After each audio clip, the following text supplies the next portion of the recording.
Welcome to the Thundercunt Pod. I'm Nick. We have Steve and Styro Steve here. Very excited to get to know more about them. Nice to be here, Nick. Thanks for the invite. So, what made you this way? Was it the internet? No, I've always just really loved hair. Ever since it started when I hit puberty.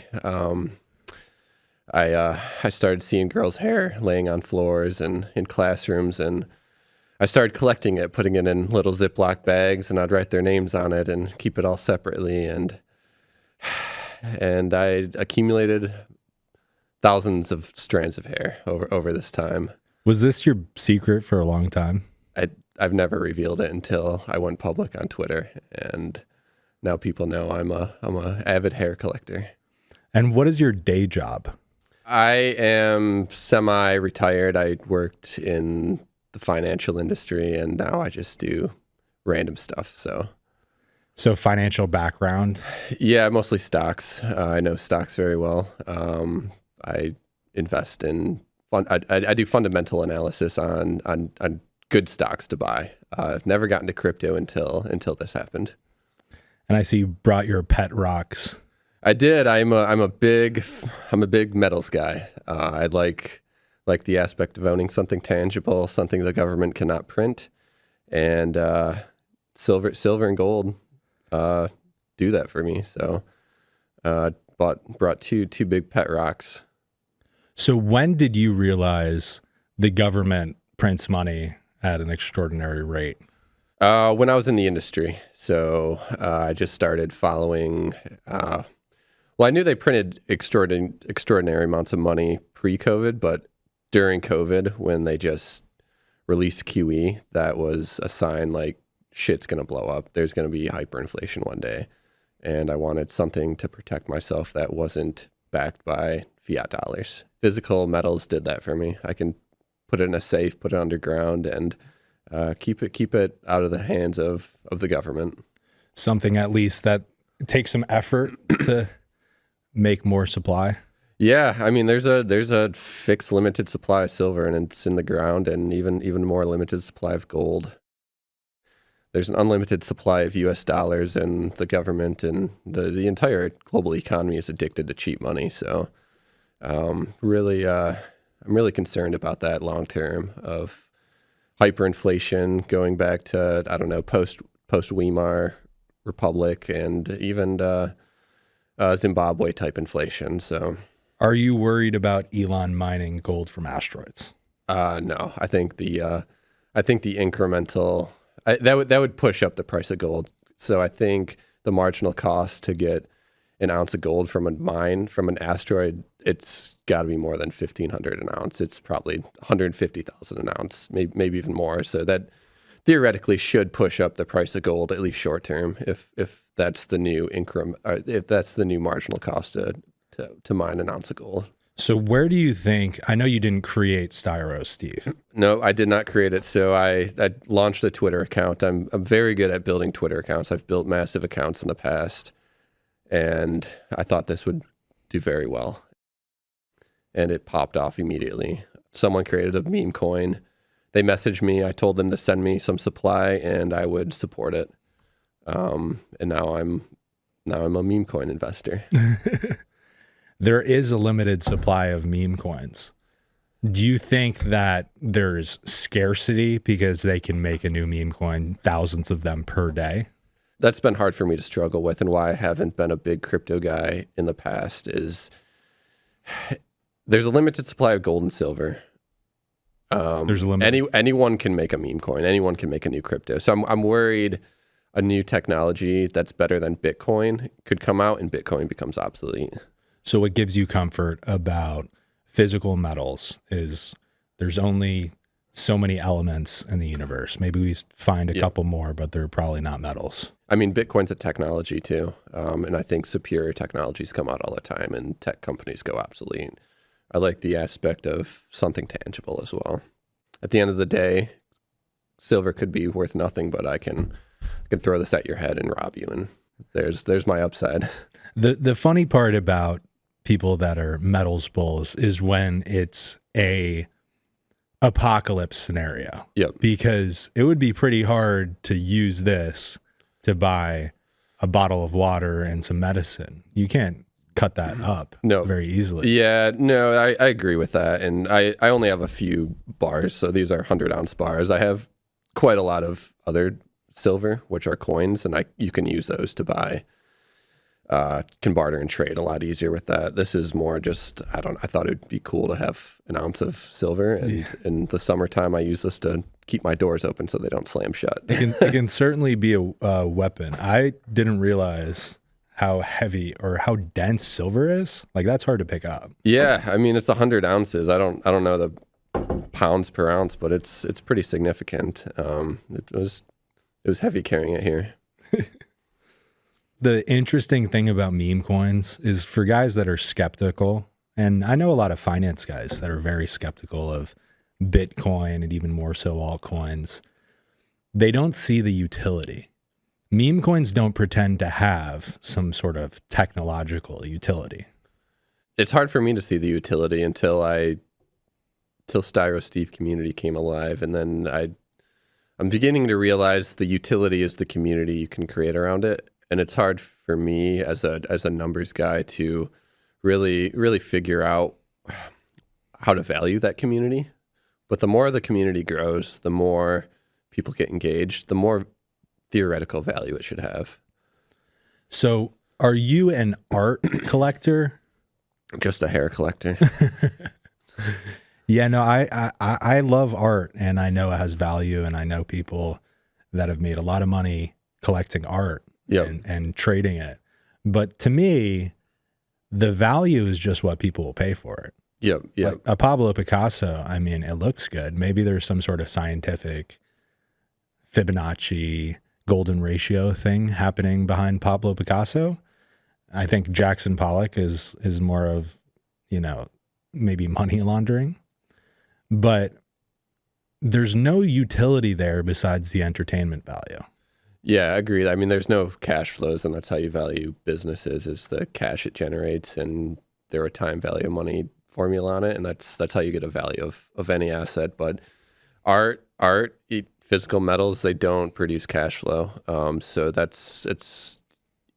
the value is what someone else is willing to pay for it. Yeah, I completely agree. And that's the difference between speculation and investing. There's nothing wrong with speculation. I love it.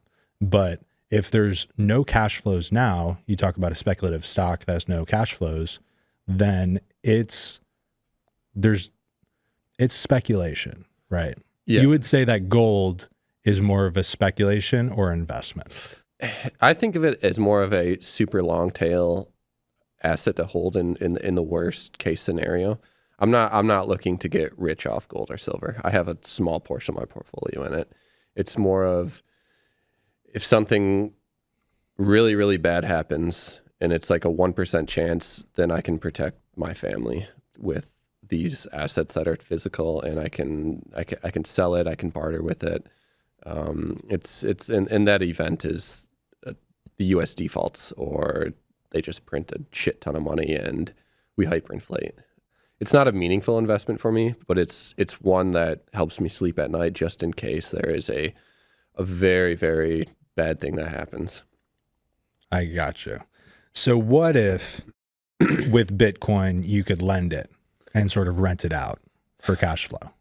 That'd be interesting. I'm guessing that's possible.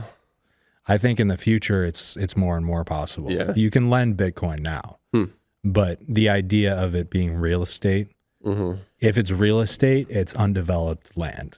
You got to develop layer 2 networks like Lightning Network to be able to generate cash flow and create. And why would someone want to rent Bitcoin, I guess? What would the purpose for that be, do you see? Well, I'm not really sure there's a use case now. I've heard Michael Saylor talk very often about it being real estate. We had a huge metaverse craze in 2021. Maybe you operate with Bitcoin as the underlying unit, Lightning Network into a bigger software environment that's metaverse oriented. And that's how you base value in a metaverse. But I'm not sure that speculating on where Bitcoin will be useful inside of a future that's more and more digital will, like, how that will materialize. Yeah. No, I do think crypto in general, I guess thesis for crypto has been it's a very good way to move money across borders, a very good way to transact on illegal black markets, and that has value. And those are growing industries, which means the value should increase. Well, and I'm sure there's other use cases as well, but those are the two that make a lot of sense for me. it also kind of takes away the U.S.'s ability to put on sanctions on a country like China, Yeah. maybe tariffs anywhere, also with the Russia-Ukraine invasion. So I see how it's sort of you can regulate where you mine and they can shut down Bitcoin mining in China, but you can't stop the Chinese from buying and transacting in Bitcoin. Yeah, that makes sense. Yeah. Well, I know China banned it, but you can ban anything in China, and I've been there. They've banned Facebook, Instagram, Twitter, and you just need a VPN, and you can get around that. Yeah, it's the workaround. I think at its core, Bitcoin is digital gold. So whether or not you would rather own a physical rock or something that can be more divisible, usable, and more easily verifiable and transferable, who knows what the market caps would be? Bitcoin right now is 1/7 of gold's market cap. Yep. So maybe you buy both because you think you need one of the two hedges, or maybe both of them at the same time. Yeah, I mean, that makes sense. I was very skeptical on crypto when it first became big. I don't know, what is that, 5-7 years ago? I thought it was going to go to zero, and it went up, crashed, and now it's up again. And I'm beginning to rethink. And that's one of the reasons I was so acceptive of whoever created Styro Steve coin to give me some, because it would give me an incentive to learn more about how these markets work. Because I want to learn more, and I do think that they do have some use in society, especially. Everything's going online. All my little cousins who are like 10, 11 years old, they're terminally online, and I think that's only going to increase. And you'll need some sort of some online currency is going to win at the end of the day. Going back to the meme coin, you can make a new meme coin, but if it's unmintable and there's a billion tokens of Styro Steve, that's all there's going to be. Yeah. In art, there's never going to be another Pablo Picasso or Andy Warhol.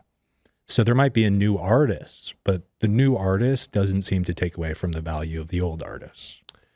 Yeah, no, I agree. I'm not saying I'm Pablo Picasso, but it's a pretty unique idea, and I don't think someone can spin off a new Styro Steve. And you got to be pretty good on Twitter to grow like I did. And someone could do it, but this I guess is the original Styro Steve. I think you'd probably be more of the Ozzy Osbourne of the meme. Yeah, that's probably right. G.G. Allen. I think once you get to a certain point, like Pepe is so ubiquitous. Yep. Mm-hmm. Dogecoin was the first. It's the original. It's the Bitcoin of memes. Then there was Shiba. I think some of those big guys have made it. They've sort of reached exit velocity where they've garnered enough share where it's not the new next biggest thing that's going to come into the picture. Mm-hmm. It as much as like there's some nostalgic value. I remember 2020 when we had Dogecoin and Dogecoin was the biggest thing ever. Oh yeah. So over time, it's almost like that can increase in value because of the nostalgia, and that time in internet culture is always archived. Yep. Yeah, for sure. So I don't know if Chill Guy is at that level yet. It reached 1 billion. Now it's down 80%. It's been a terrible week and a half for all cryptos. What have you learned about the volatility? Oh, it's nuts. And that's So I was telling you before the podcast, I took out a shit ton of credit card debt, interest-free credit card debt for 18, 24 months, and I loaded up on gold and a little bit of silver at like 1,700 an ounce. And I guess you could do that with Bitcoin too, buy Bitcoin with credit card debt, but it's too volatile. Gold's pretty stable, and I felt like it was going up, and it was a pretty good levered return. But with crypto, I mean, the volatility is insane. So I think using debt with crypto is a very good way to go bankrupt. And I think you need to put a very smart allocation into it if you want to own it. Nothing that's going to break the bank, because you will have 50, 70% drawdowns. So, I mean, seeing Styro Steve coin at the peak, I think my wallet was worth like 125 grand, and now it's worth like 10 grand. And the only stuff I sold was to give to St. Jude's. If you don't have a level mindset and you're too allocated to a certain coin, I mean, it will do very, very bad emotional damages to you. But it's not like stocks where you're like, okay, I'm just going to diversify and take down risks. They're all down 80% or 90% over the past week. So you want to make sure everything you have in meme coins, just like everything you would have in options, like you're okay with that going to zero. Yep. If you are looking for a 10x, that's fine, but it can also go to zero. And therein lies the asymmetry. Because if you buy DuPont stock, it's probably got 50% upside and 20% downside. Maybe that's a good risk reward. Yep. But meme coins, they can 10, 100x, they can go to zero. Kind of like stock options. You have determined risk. You know what it is. It's everything. But you can take a small unit of risk and see that get outsized returns. Yeah, and I think the meme coins, I mean, I think most of them are backed by Solana. And I think when you buy a meme coin, you're buying a levered option on Solana. Because, I mean, Solana, I think the reason why meme coins crashed was because Solana went down, I don't know, like 20% or something. So all the meme coins dropped 80%. So it's a levered bet. So if Solana goes up, meme coins are, theoretically, they should go up way more than Solana if Solana recovers. Certainly when they're based in Solana, will they be correlated to Solana? What is sort of the chicken and egg scenario, because Solana is so dominated by meme coins, it's a smart contract. I think it's a better Ethereum, but it's so dominated. Its original use case is so much meme coins. It's almost like if meme coins go down, people get more Solana. The Solana was in the liquidity pool. It goes into a wallet. Those people swap it for a stable coin. Solana is going to go down. So yes, Solana can go down and meme coins will go down, but also meme coins can go down and Solana will go down. Interesting. So they're very correlated. And it has, for that reason, sort of a downward and upward cycles that adds to the volatility of Solana. So if I were to suggest somebody getting into crypto, like, you can buy Solana, you can buy Ethereum, you could buy Avalanche, Sui, whatever you want to buy in the altcoin space. Maybe we have an altcoin run in front of us, but if you think Bitcoin is volatile, then you have to understand that these are more volatile. It's nuts seeing the moves in these. I followed crypto just because I follow stocks, and you kind of see everything if you follow stocks, especially how mainstream crypto's gotten. If you see $100 billion stock, it's probably not going to fall 10% a day on no news. No, it'd have to be like some material weakness in their financials, or they missed earnings, or it's something material had to happen to the business. It just doesn't fall because, I don't know, something happens. Jerome Powell says something. Even Palantir, that's super Momo at $100 billion, it can fall 5% in a day, and people think that's massive on nothing. Yep. But cryptos can fall 10% in a day. So I think you take whatever the market cap of a crypto is, and then that's a Bitcoin would be a mega cap. Yeah. So you treat it as a large cap. If it's a large cap like Solana or Ethereum, you treat it like a mid cap. And maybe even you jump down. Maybe it's honestly a small cap at times. And then the meme coins are just OTC micro caps run by shady people who are trying to steal your money. Yeah, I think almost those go into options. If you're like a SUI, I think SUI is so well backed that its downside is kind of protected because VCs are going to be behind it, buying it under $4 all day. Yep. But if you look at that size market cap at 10 billion, that might be like a penny stock. Yeah. Normally. Whereas if you actually look at these meme coins that are hundreds of thousands, millions of dollars, like less than $10 million, those are really derivatives. Yeah. Those are call options on the meme. Gotcha. Yeah, that makes sense. I don't know. Where do you think Bitcoin's going to be in 10 years? 10 years, I think at least $1 million. I think probably 1.5 is my biggest position. I'm very confident. I guess it could stagnate. I don't think the zero scenario, Bitcoin going to zero, I don't think that is a feasible reality. Just like I don't think $1 million next year or $10 million in 3 years is an outcome within a reasonable probability. Gotcha. So you have a 10x over 10 years. I don't know the percent on that. I mean, it's returned 45% over the past 10 years. I think assuming 25% for the next 7 years is easy. I would say Bitcoin next cycle reaches $1 million. I think this cycle it could reach 400,000, but I think the cycles are going to have less high peaks. So our last peak was 69,000. Going to 400,000 is a big cycle, but I also think we have the super cycle with Trump coming in. Bitcoin reserve, I am in the camp that I think it's going to happen because he campaigned on it. He has a mandate.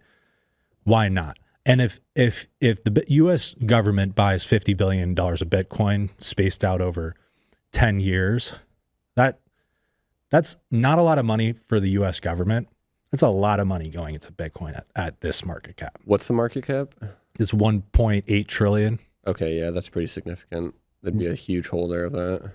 Yeah, it's not so significant in terms of percentage of Bitcoin, but it's extremely significant in terms of the new supply being mined of Bitcoin. And then when you have the U.S. government buy $50 billion of Bitcoin a year, what do you think the Swiss are going to do? They move quick, right? Oh, yeah, yeah.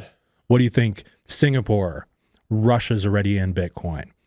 You can all the countries will just UAE into it. Saudi Arabia, they're all going to try to front run. Yeah. And then you have the corporations. Okay, the government's buying Bitcoin. That gives us free reign.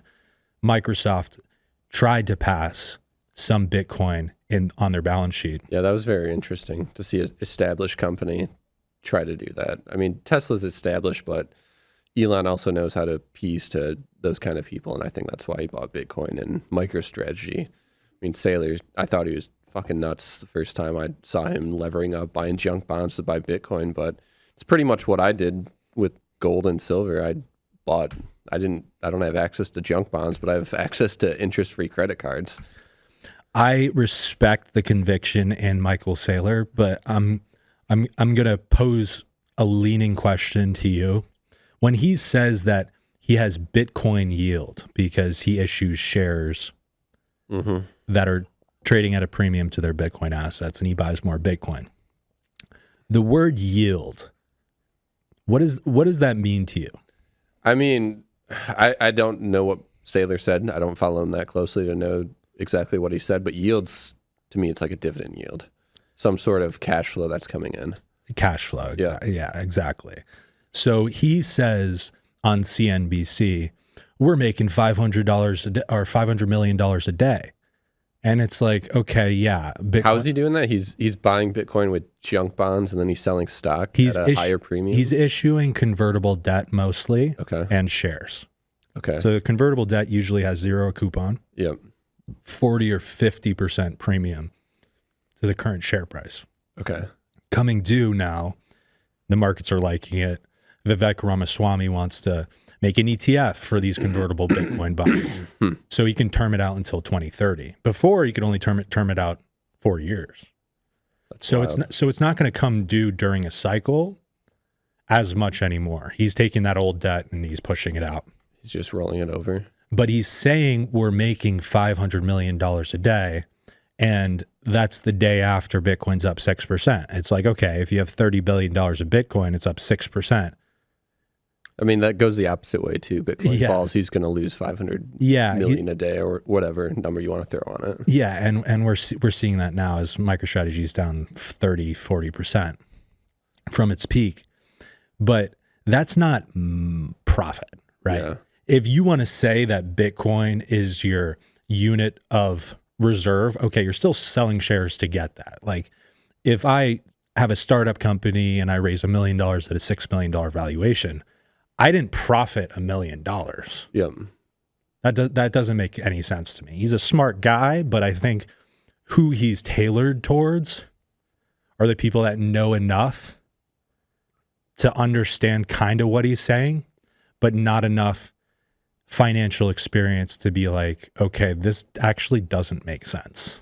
Yeah. No, I mean, I followed stocks for quite a while, and anytime a company issued convertible debt, it's like the worst thing they can do. The stock almost all the time drops, and then you get a buying opportunity because I mean, I've seen companies issue convertible debt and the stock drops like 30%. Because it's a bad instrument to have. So it's interesting he's been able to pull this off, but I think he's doing it in a very unique way. I don't know MicroStrategy, and I don't think I ever will. I think it's too risky. But I mean, he's killed it. He's created a shit ton of value for shareholders. Yeah, but he's also drawn in a lot of capital. Yep. So if it goes down 50%, yeah, it's going to get wiped. Yeah. Sure, maybe that's still a $50 billion company or $40 billion company now, but you drew in, I don't know, $30 billion. You only had $1 billion company before this. It's basically wiping out the value that you've created. Where do you think he holds the Bitcoin at? Various different exchanges. He actually MicroStrategy doesn't operate or maintain the keys. It's either Coinbase or some other institution. So it's interesting. So you have multiple counterparty risks. Yeah. I mean, that's like one of the reasons why I buy physical gold and silver, because I don't want to buy the ETF. Like I have no idea if they even own the silver in those vaults that they say. No, that's they do. paper. Yeah. So I mean, and that's counterparty risk. Like government, I forgot what year government banned people from owning physical gold. They made everyone turn it in. I think that's 1930. Yeah, like FDR or something like that. But if you own the ETF and they enact that rule again, it's gone. You don't have the physical stuff. I mean, they can try to find my Bitcoin, or my physical gold and silver, but hey, come to my house. I threw that in the lake. Go find it. For me, Bitcoin, I see that use case. Like, you're in Guatemala, government becomes authoritarian. You can remember 12 words and leave the country, or you can hide a flash drive somewhere. Yeah. That's easy to smuggle out and preserve the hard-earned money that you've had. Yep. For me, it's like the U.S. goes down, I'm worried about a lot more than how much money I got. Oh, for sure. Yeah. It's like a nuclear war scenario, right? Yeah. If the nuke's coming, I don't care about the money. Yeah. Yep. But I see the value, especially for third world countries. Yeah. I mean, there's a lot of value into it.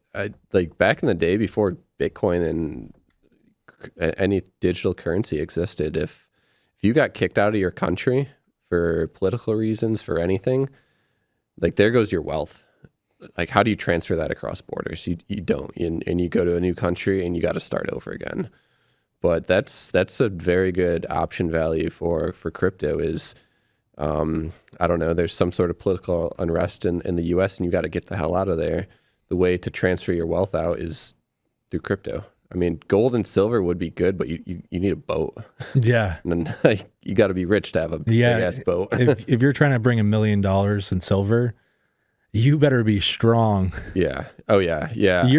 I don't even think you could bring $1 million of gold. I could put that in my backpack and get out, because it's way, I don't know. It's way lighter, and I could carry $1 million of gold in my backpack, but it's still like, you can't take that on a plane. They'll see that. So you need a boat.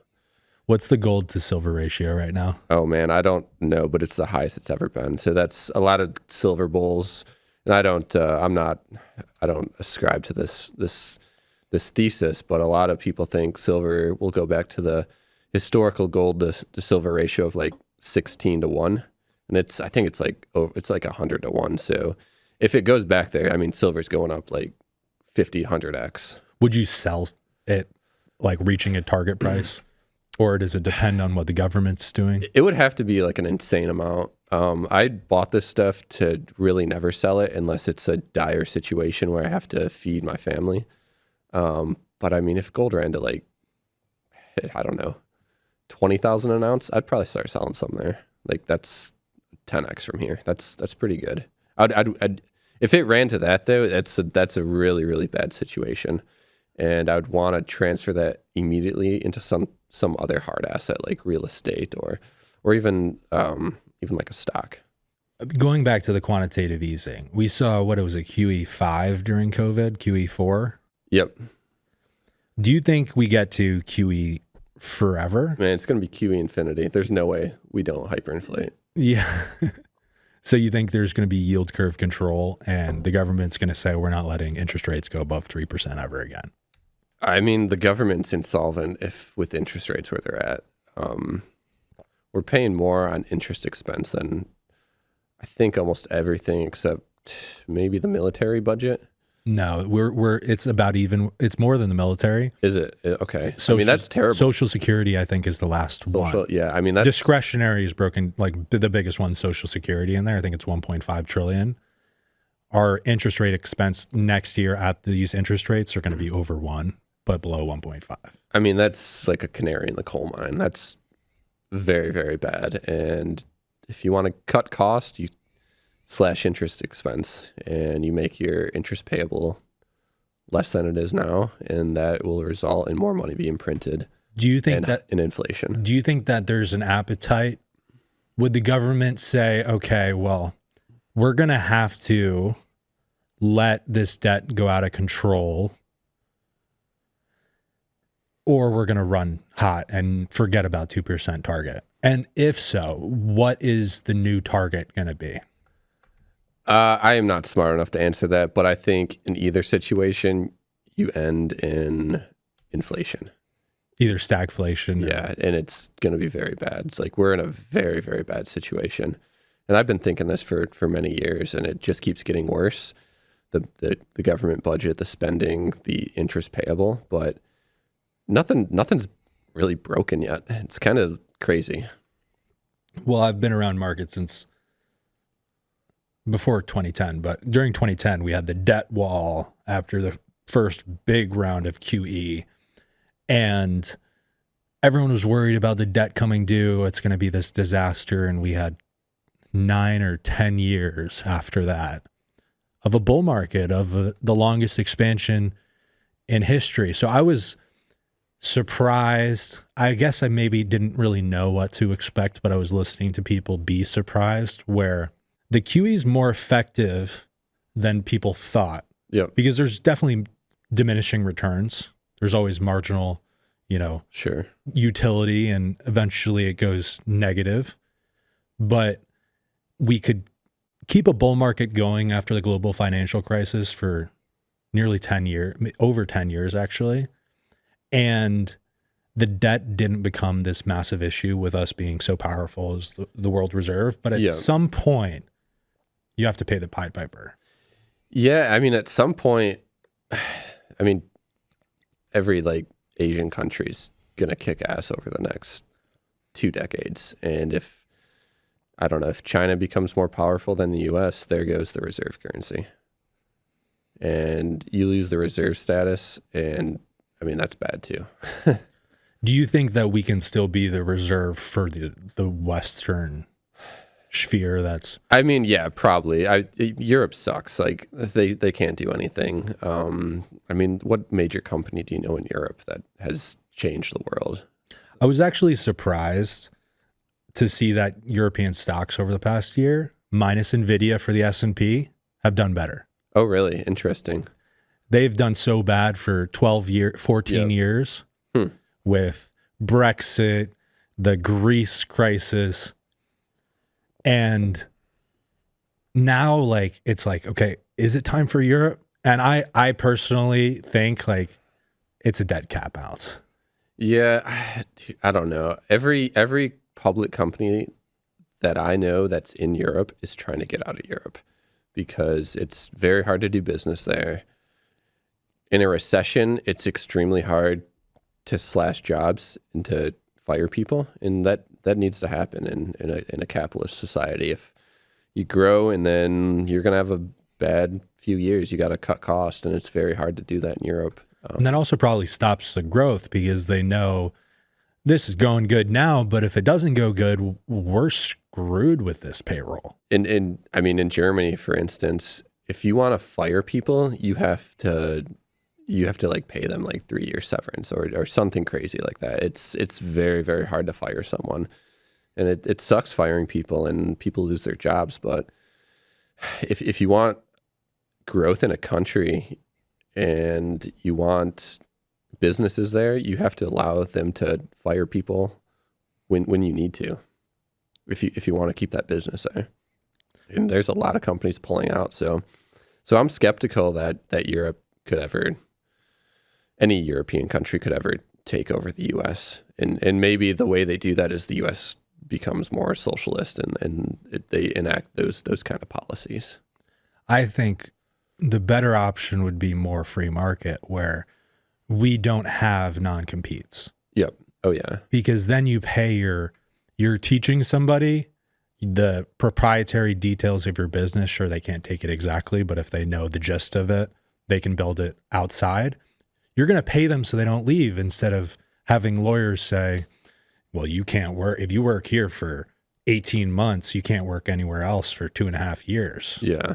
I don't think that's fair. And I think that's a bastardization of the capitalist system. That's using the legal system to be anti-competitive when it comes to labor. I don't believe in unions. Yeah. But I think that there are some laws and some ways that you can utilize the legal system, make somebody sign a contract in kind of a forced manner. They want the job, they want the credibility, and now they can't compete. Versus, okay, just pay them; they won't leave. Yeah, yeah. No, I agree with that. It's non-competes are an interesting topic. I think at the super high level, if someone has proprietary knowledge on, I don't know, some tech to be developed, I think the business should have the option to protect that. But at the lower level, non-competes, like I hire you to run some marketing stuff for some Twitter accounts I have. I don't think there should be a non-compete there. I think you should protect the business's innovation, but it shouldn't be this negative effect. Like it should be, okay, maybe you give up your severance if you go somewhere else. Yep. Yeah, that makes sense. I get that. I don't think that no laws and no contracts is like, no contract is valid. We need rule of law. But I think that at a certain point, we have to figure out, with the Federal Reserve printing so long, why is labor and capital scale seemingly so tilted towards capital? Yeah. Is it the regulatory capture? Is it the Federal Reserve printing money, driving up asset prices, devaluing the labor that's used to create the value? I'm not a labor theory of value guy. I think it's ridiculous that you open up a bagel shop, you pay for all the machines, you take all the work, and your cashier is like, well, I'm collecting all this money, I deserve the profit. Yeah, I mean, if they deserve the profit, they should take their own risk and get their own capital and start their own business. No, the socialists and communists would rather seize the capital than distribute it, than work for it. Yeah. Yeah. I mean, that's a touchy subject. And most people I know are borderline Marxists at this point who are my age. So it's, there's not too many diehard capitalists, I guess, in our age demographic these days. I do think, though, that we need to address the inequality. And my answer to that would be regulation. We need to deregulate because there are some good regulations, but a lot of them are really just creating anti-competitive legal hurdles that stop competition. Yep. Yeah, that makes sense. Probably the bigger one is the Federal Reserve driving up asset prices, because when they want to get us out of a recession, okay, let's create a wealth effect. Yeah. Who when you drive up asset prices so people spend more, who benefits from that? I mean, it's going to be me and anyone who's in assets. Right. Like it's BlackRocks of the world, the hedge funds of the world, anyone who has any sort of tangible asset. The labor doesn't benefit from that. Anyone who's, I don't know, on a pension, they're going to get screwed. Yeah, if you're on fixed income, maybe your pension gets from insolvent to solvent. Yeah, and we saw that happen this when they drove rates up. I've never seen so many industrial companies have a pension go from a pension liability to a pension asset, and that was very interesting to see. But it's not going to benefit the labor market long term. I don't think those pensions are allocating super efficiently. Oh no, they're terrible. They're in like the worst things you could buy. Yeah, I mean, Chicago's like insolvent because of their pension, and they just mismanaged it. If Chicago's insolvent with the run-in assets we've had, imagine in a bad 4 years of the market. Like if we stagnate and they still have to pay out, imagine how bad that would be. It'd be terrible, man. I mean, they could pull a Detroit and go bankrupt, and that didn't solve anything, but it'd be terrible. The idea of creating the wealth effect is that essentially rich people get more money, they spend more money. Yep. The corporations do better, they hire more people. Yep. The funny part is the people that are so pro modern monetary theory, they're also probably saying things like trickle-down economics doesn't work. So if you support the Federal Reserve driving up asset prices to smooth out economic cycles, but don't support cutting the corporate tax rate, I just laugh at people. Yeah. The trickle-down economics is coming from the Fed. Yeah. If you cut the corporate tax rate, sure, maybe the shareholders benefit the most. Yeah. But at the same time, you're taking the cost item of the interest, the tax expense, and you're minimizing that. That means that there's more profit. You can hire more people. And ultimately, if you're Apple, maybe you don't raise prices as much next year. Yeah, I agree. Trickle-down economics, I do think it's a valid theory that it works. I mean, I've started a couple side projects and have hired people, and me using my capital to start businesses and hiring people created, I guess, marginal wealth for other people who worked for these small little side hustles I started. But yeah, there's a lot of hate for trickle-down economics among it depends, the working because that's a pejorative term, but it just kind of depends what you mean. If you think trickle-down economics is anything that benefits the rich, yeah, I've never seen an economy do well hurting the rich. No, yeah, you got to benefit the people who take the risk and make the businesses and who create real value for people. And most of the value is going to be the shareholders. But I mean, Elon Musk, for example, he's created thousands of high-paying jobs through his innovation, and that's trickle-down economics. Well, now half the country is upset at Elon Musk because of the election. But I think what people are really upset about are trust fund babies that are just inheriting $50 million and going on yachts. And Yeah, I can definitely see that. I think there's value in them spending their money and being frivolous and, probably chasing tail and trying to live the life. Like, okay, spend your money. There's nothing wrong with spending your money. That helps the economy. Hopefully you do it in the US versus somewhere in the Caribbean. But the idea that they pay income tax, and if you cut the income tax rate for the top bracket, it's going to hurt those trust fund babies that we're all upset about. They take their money in capital gains or store it offshore. Yep. So when people say trickle-down economics, they usually either mean cutting the top tax rate, which right now is 37%, or cutting the corporate tax rate. Either one, I don't think you're really hurt. Like if you're against that, I don't think you understand who that actually hurts. That hurts the people that are upper level managers in those companies that get paid in stock.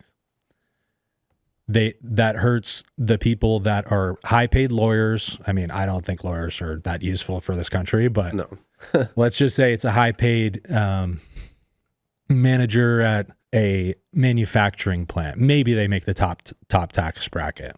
It's people that actually provide value, because when you provide value for a corporation, you have to take it in income tax. Yep. If you're just living off your money, that's capital gains, and you have tax strategies. And even if it's a short-term tax capital gain, there's ways to offshore it and never pay taxes anyway. Yep.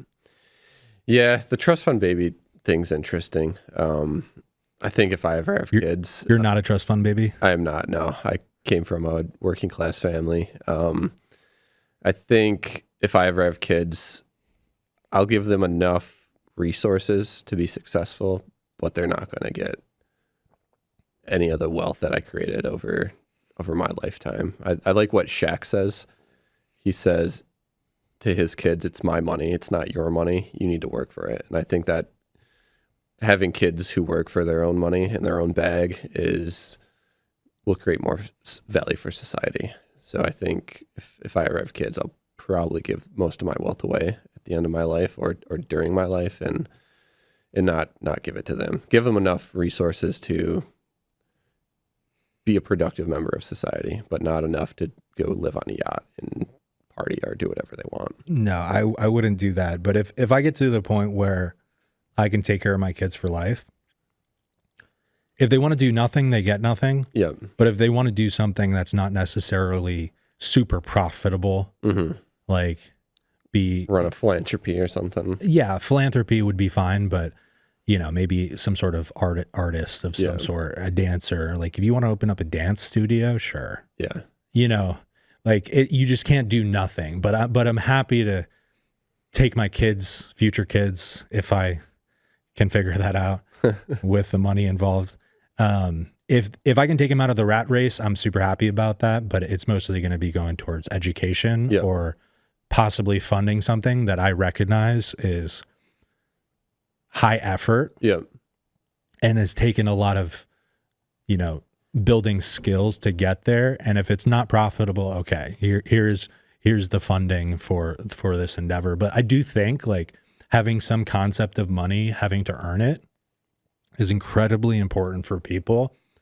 Otherwise, you're a socialite who doesn't know anything, is completely out of touch. Oh yeah, for sure. Yeah.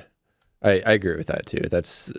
I wrestle with that too. It's like, do you yeah, it's a tough subject. And I am saying all this from someone who doesn't have kids, and maybe I have kids and my whole perspective changes on that once I have them. But I don't want them to be, I don't know, a socialite just who does nothing besides socialize with their other rich friends. Yeah, go to Casa de Campo. Yeah.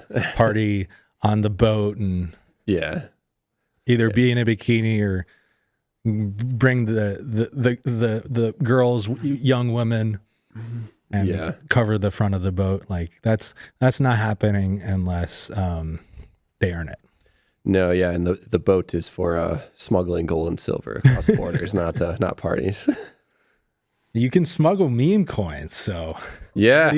I mean, people have sent me meme coins, and I have no idea where they're coming from. If they're coming from, I don't know. You got to sell those. If you don't know what the meme coin is, they might send you 1,000 tokens. You just got to sell it. Oh yeah, no, I mean, but I don't know. Like, are they sending them from the U.S.? Are they sending them from China? Like, who's sending me these? Like, it could be anywhere in the world, and that's a very crazy concept. Yeah, and it's pretty much untraceable unless you hire a forensic accountant or someone to really trace it. But you have to figure out where it came on grid, and sometimes it's so obscure you can't really tell, or somebody doesn't even know that they're sending you money for the purpose that you're going to use it for, and they don't even know who you are. Yeah. So it's lost in the sphere. But from Coinbase, or you can tell. But there's certainly the ability to launder money through Bitcoin, and people have misused it. But I think most people use cash.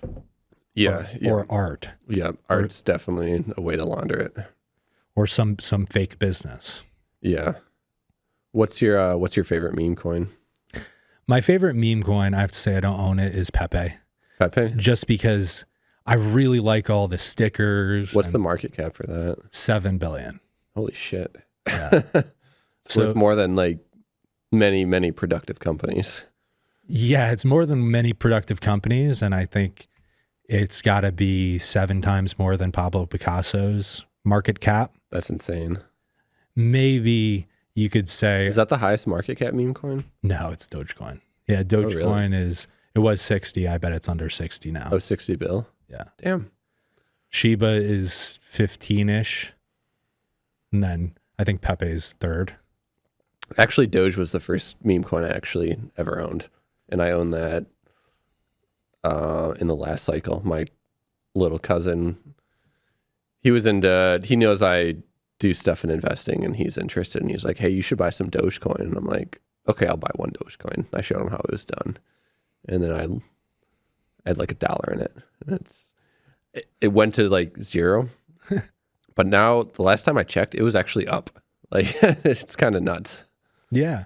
So I think like meme coins will always be more volatile than altcoins, and altcoins will always be more volatile than Bitcoin. Mm-hmm. And all of them will be volatile for the foreseeable future. Maybe Bitcoin becomes like bond volatility in 20 years. That'd be interesting. But I think we're a far way off from that.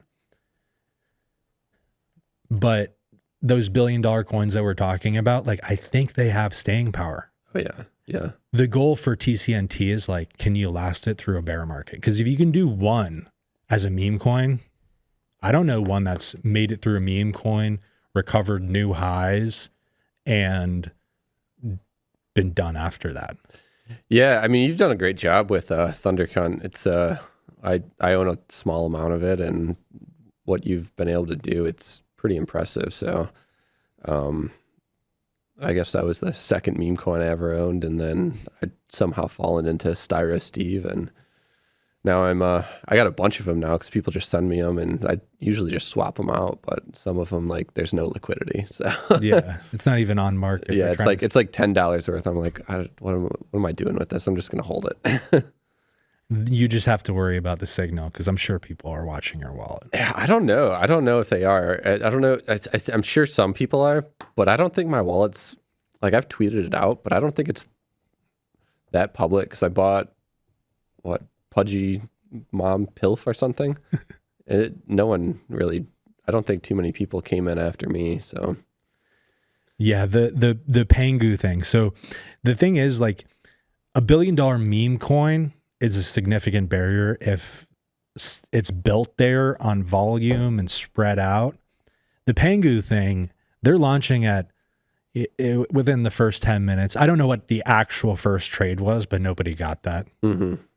It went up to $4 billion. So it's basically a unicorn launch.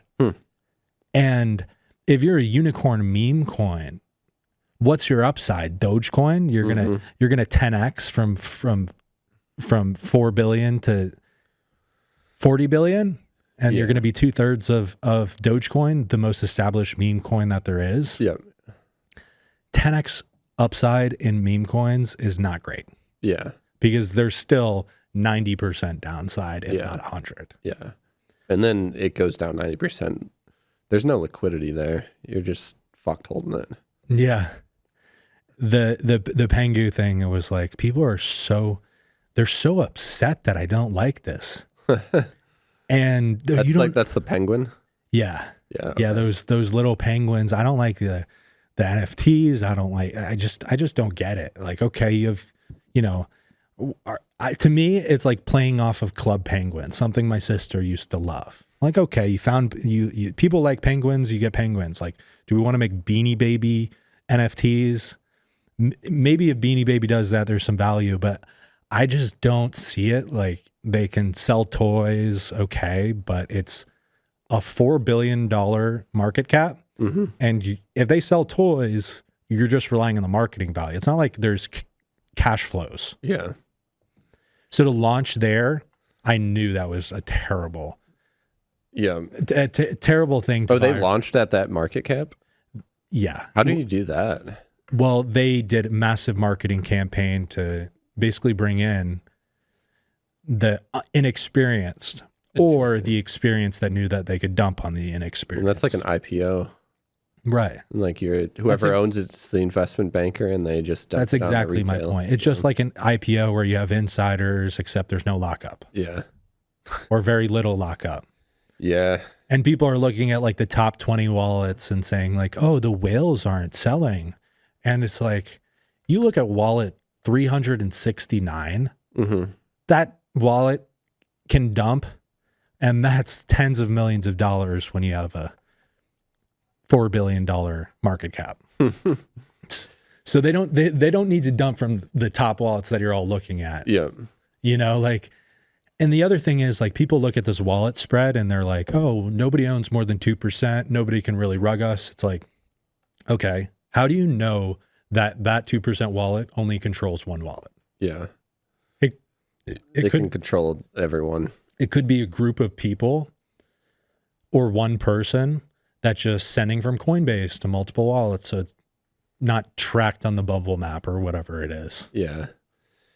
Since starting Styro Steve, I get added to these crypto groups and they all want me to buy into these pump and dump coins that they're making.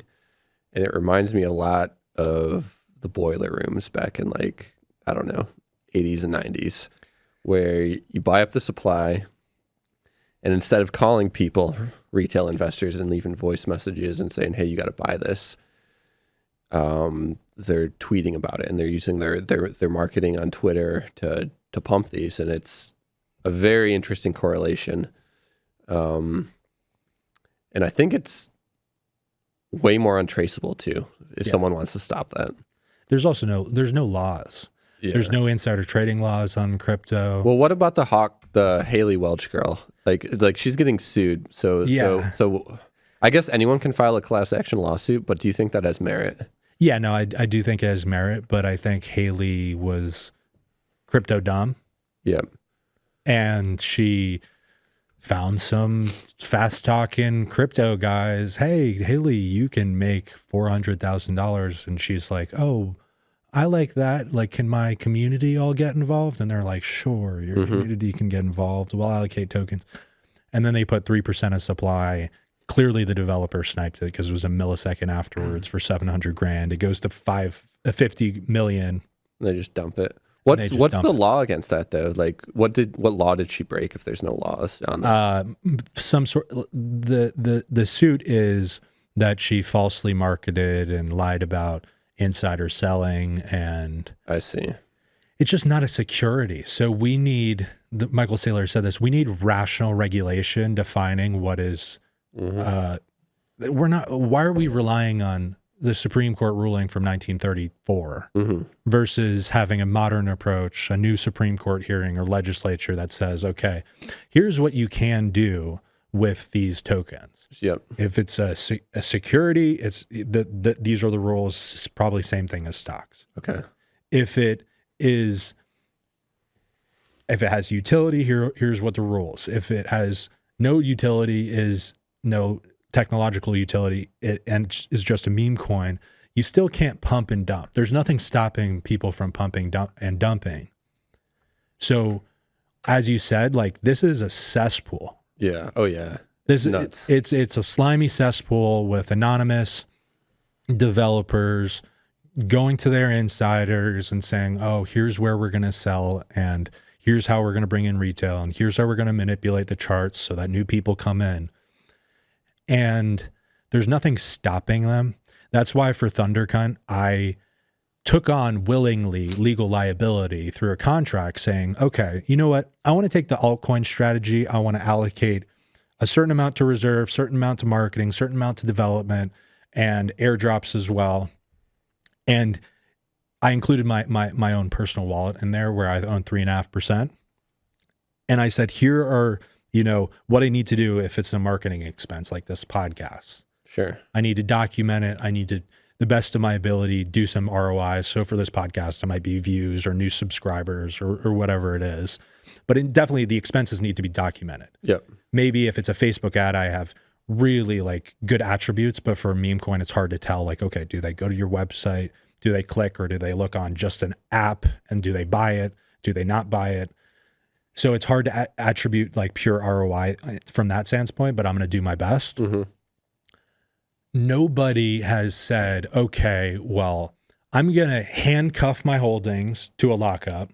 And I'm also going to say, if I mess this up, because I know I won't, because I want to build this for the long term, I have to go to court in arbitration. In Wyoming, because it's crypto friendly, but also consumer friendly in crypto. So I think that is like a first in the meme coin world. And I hope Thundercunt gets going. People see the vision and also how we've developed a core community that is expanding and welcoming in new people.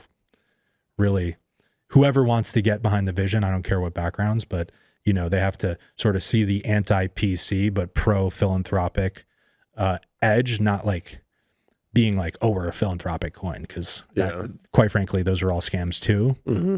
But they kind of have to see the vision, but then they can run with it and do whatever they want. And creating that culture that hopefully goes forward, and people talking about, oh, this is interesting. He actually put his name, face, and legal liability willingly on it.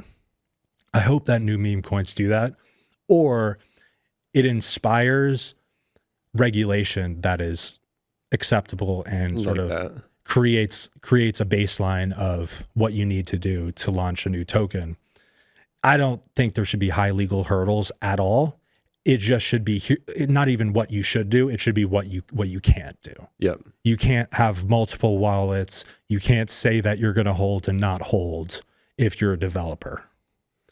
Yeah, that's interesting. And I'm trying to do things different with Styro Steve too, because I've been on Twitter for almost a decade now, and I've seen so many like pump and dumps on meme coins, and it's just a toxic space. So when I got these coins, I tweeted out pretty recently, if I'm going to sell Styro Steve, I'm going to tweet about it before I do. And I'm trying to do it like an insider would with a public company, where they have to file like a Form 4. My Form 4 is tweeting. And I'm going to say, I'm going to sell this amount, this many shares, and I'm going to say where it's going to be allocated.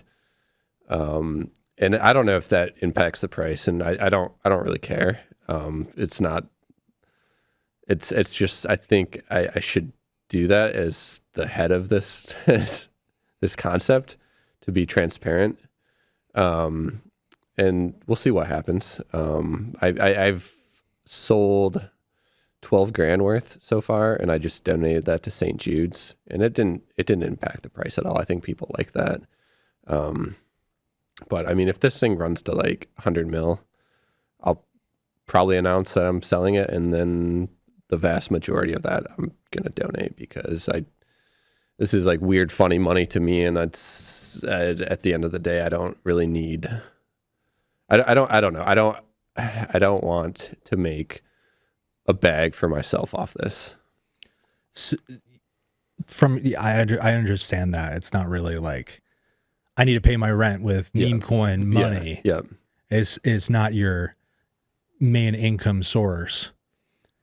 What would you do with the Twitter? If you get to 100 million, you're feeling like, okay, I think that I want to donate half or whatever to St. Jude, and then half I've learned enough, I want to start other projects or whatever it is. What would you do with the Twitter revealing your most probably, I don't know about biggest secret, but what would you do about the Twitter account? Well, frankly, I'm addicted to Twitter, so I will probably continue to run this thing until it just either fizzles out, or if it doesn't, I'll just keep making memes. And I kind of want to, like right now, it's just been hair memes and putting my girlfriend's hair on Styro Steve. But I do think there's an avenue where I can continue the memes, but also tweet more educational financial stuff with it. And that's something I'd be interested in doing. I think that's very interesting, because I don't think many people know that you actually have a sophisticated Ben Graham understanding of financial markets. No, and I know it very, very well. I don't want to overtalk myself, but I'm a pretty sophisticated investor, and I think tweeting just investing stuff along with memes could be beneficial, and I think it'd be a lot better than just being a meme Twitter account. So I've run other meme Twitter accounts, built those up, sold them, and they don't really have terminal value. It's kind of like an oil well. You drill, you have high popularity, high production, and then it goes down. And then there's a graveyard of meme accounts like just down here, and they like the meme's super, super funny at the peak, but then it just gets overplayed and it's just stagnant forever. And there's a graveyard of those. But if you can mix in memes with some sort of educational content, you could have a terminal value for that account.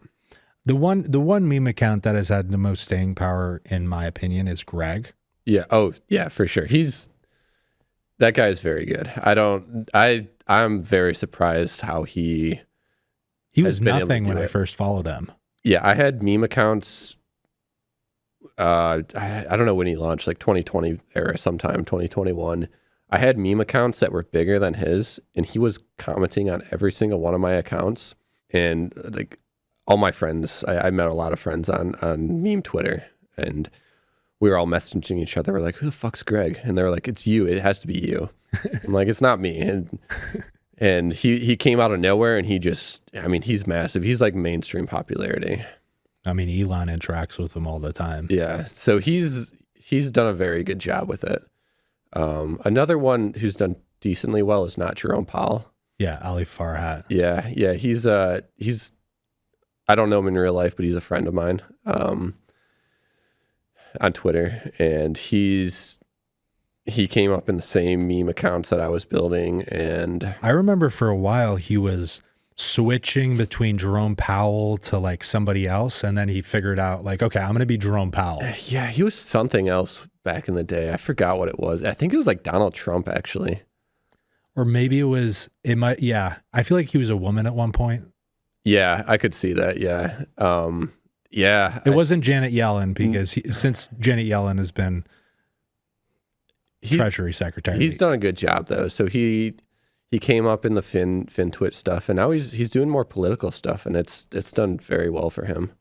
So he's one of the only meme accounts that I can think of outside of Greg, and that has, I don't know, kind of proven there is staying power, some sort of staying power. But you gotta be terminally online to do that, and that fucks your brain up.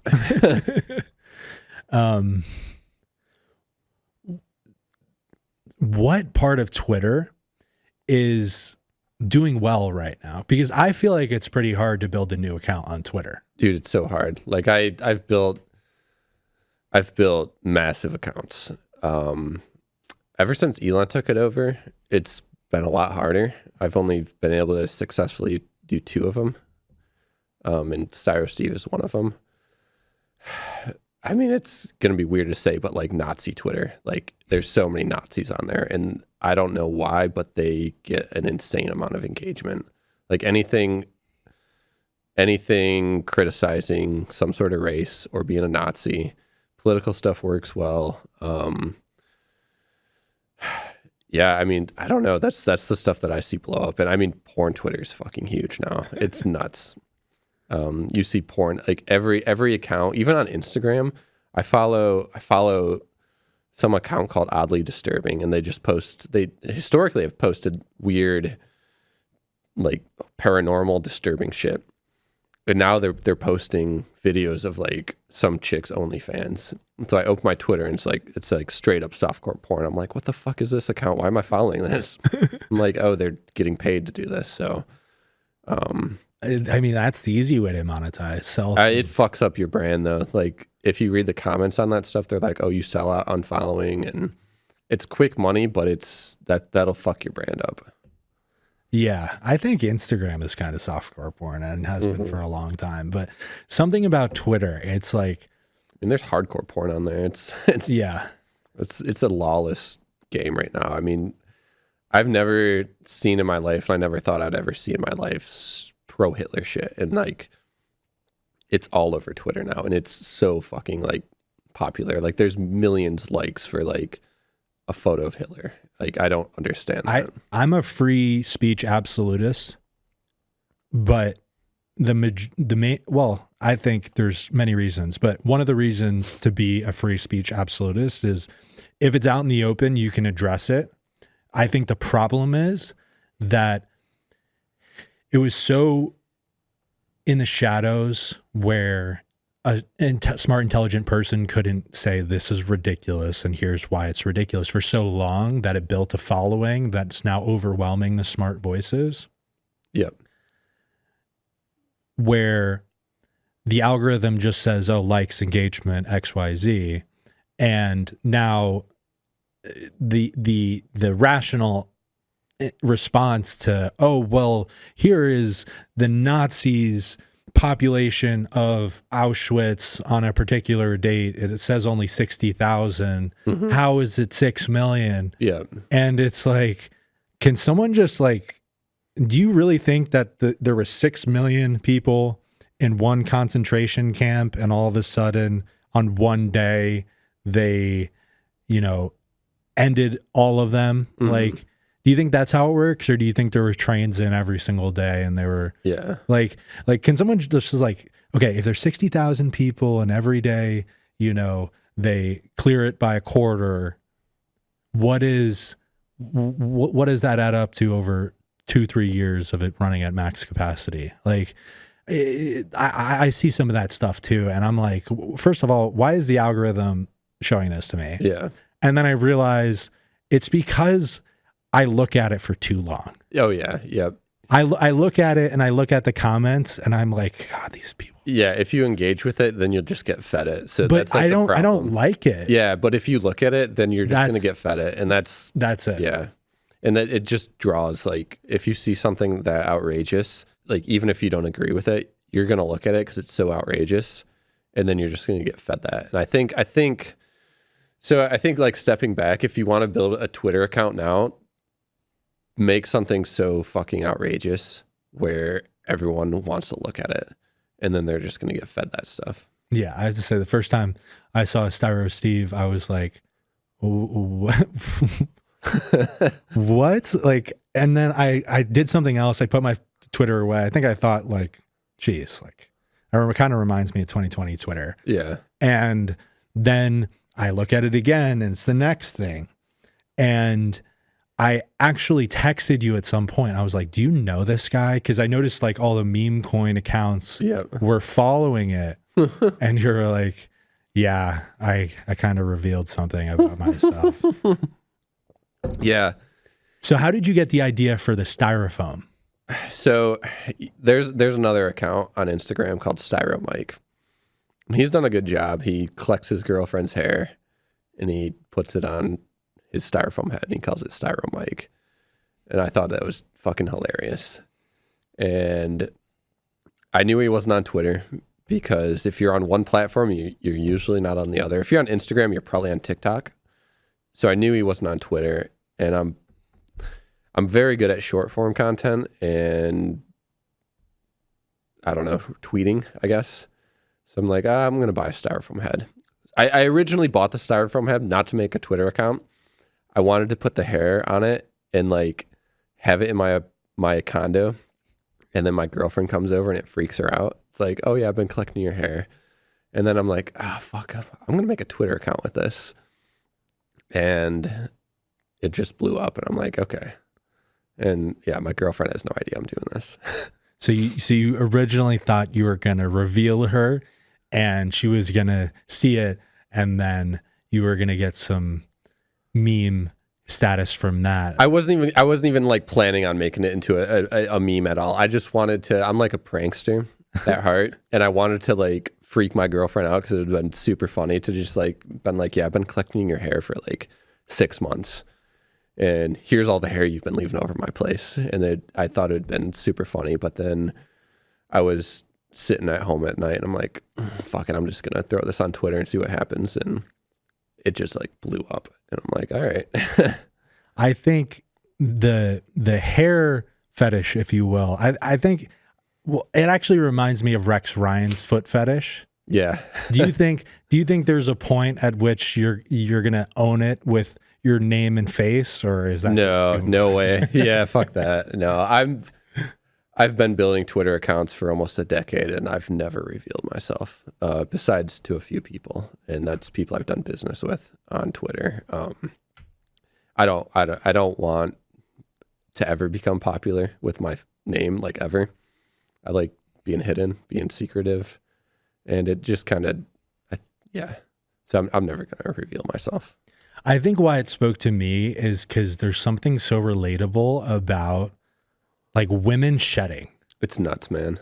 The worst is, and this is mostly college girls, they will do their hair and then they'll be like, oh, and they'll put it on your bathroom door when they're sleeping over. I mean, the bathroom wall, like the shower wall. It just sticks there. And it just sticks there. And then eventually maybe it dries out and falls to the floor. And it goes in your drain and your drain's all backed up. And so I think that's what some people like feet, you like hair. But I think that part was like the ubiquitous, like, okay, women just, they shed more than dogs. Yeah. I mean, I've only ever dated blonde girls before.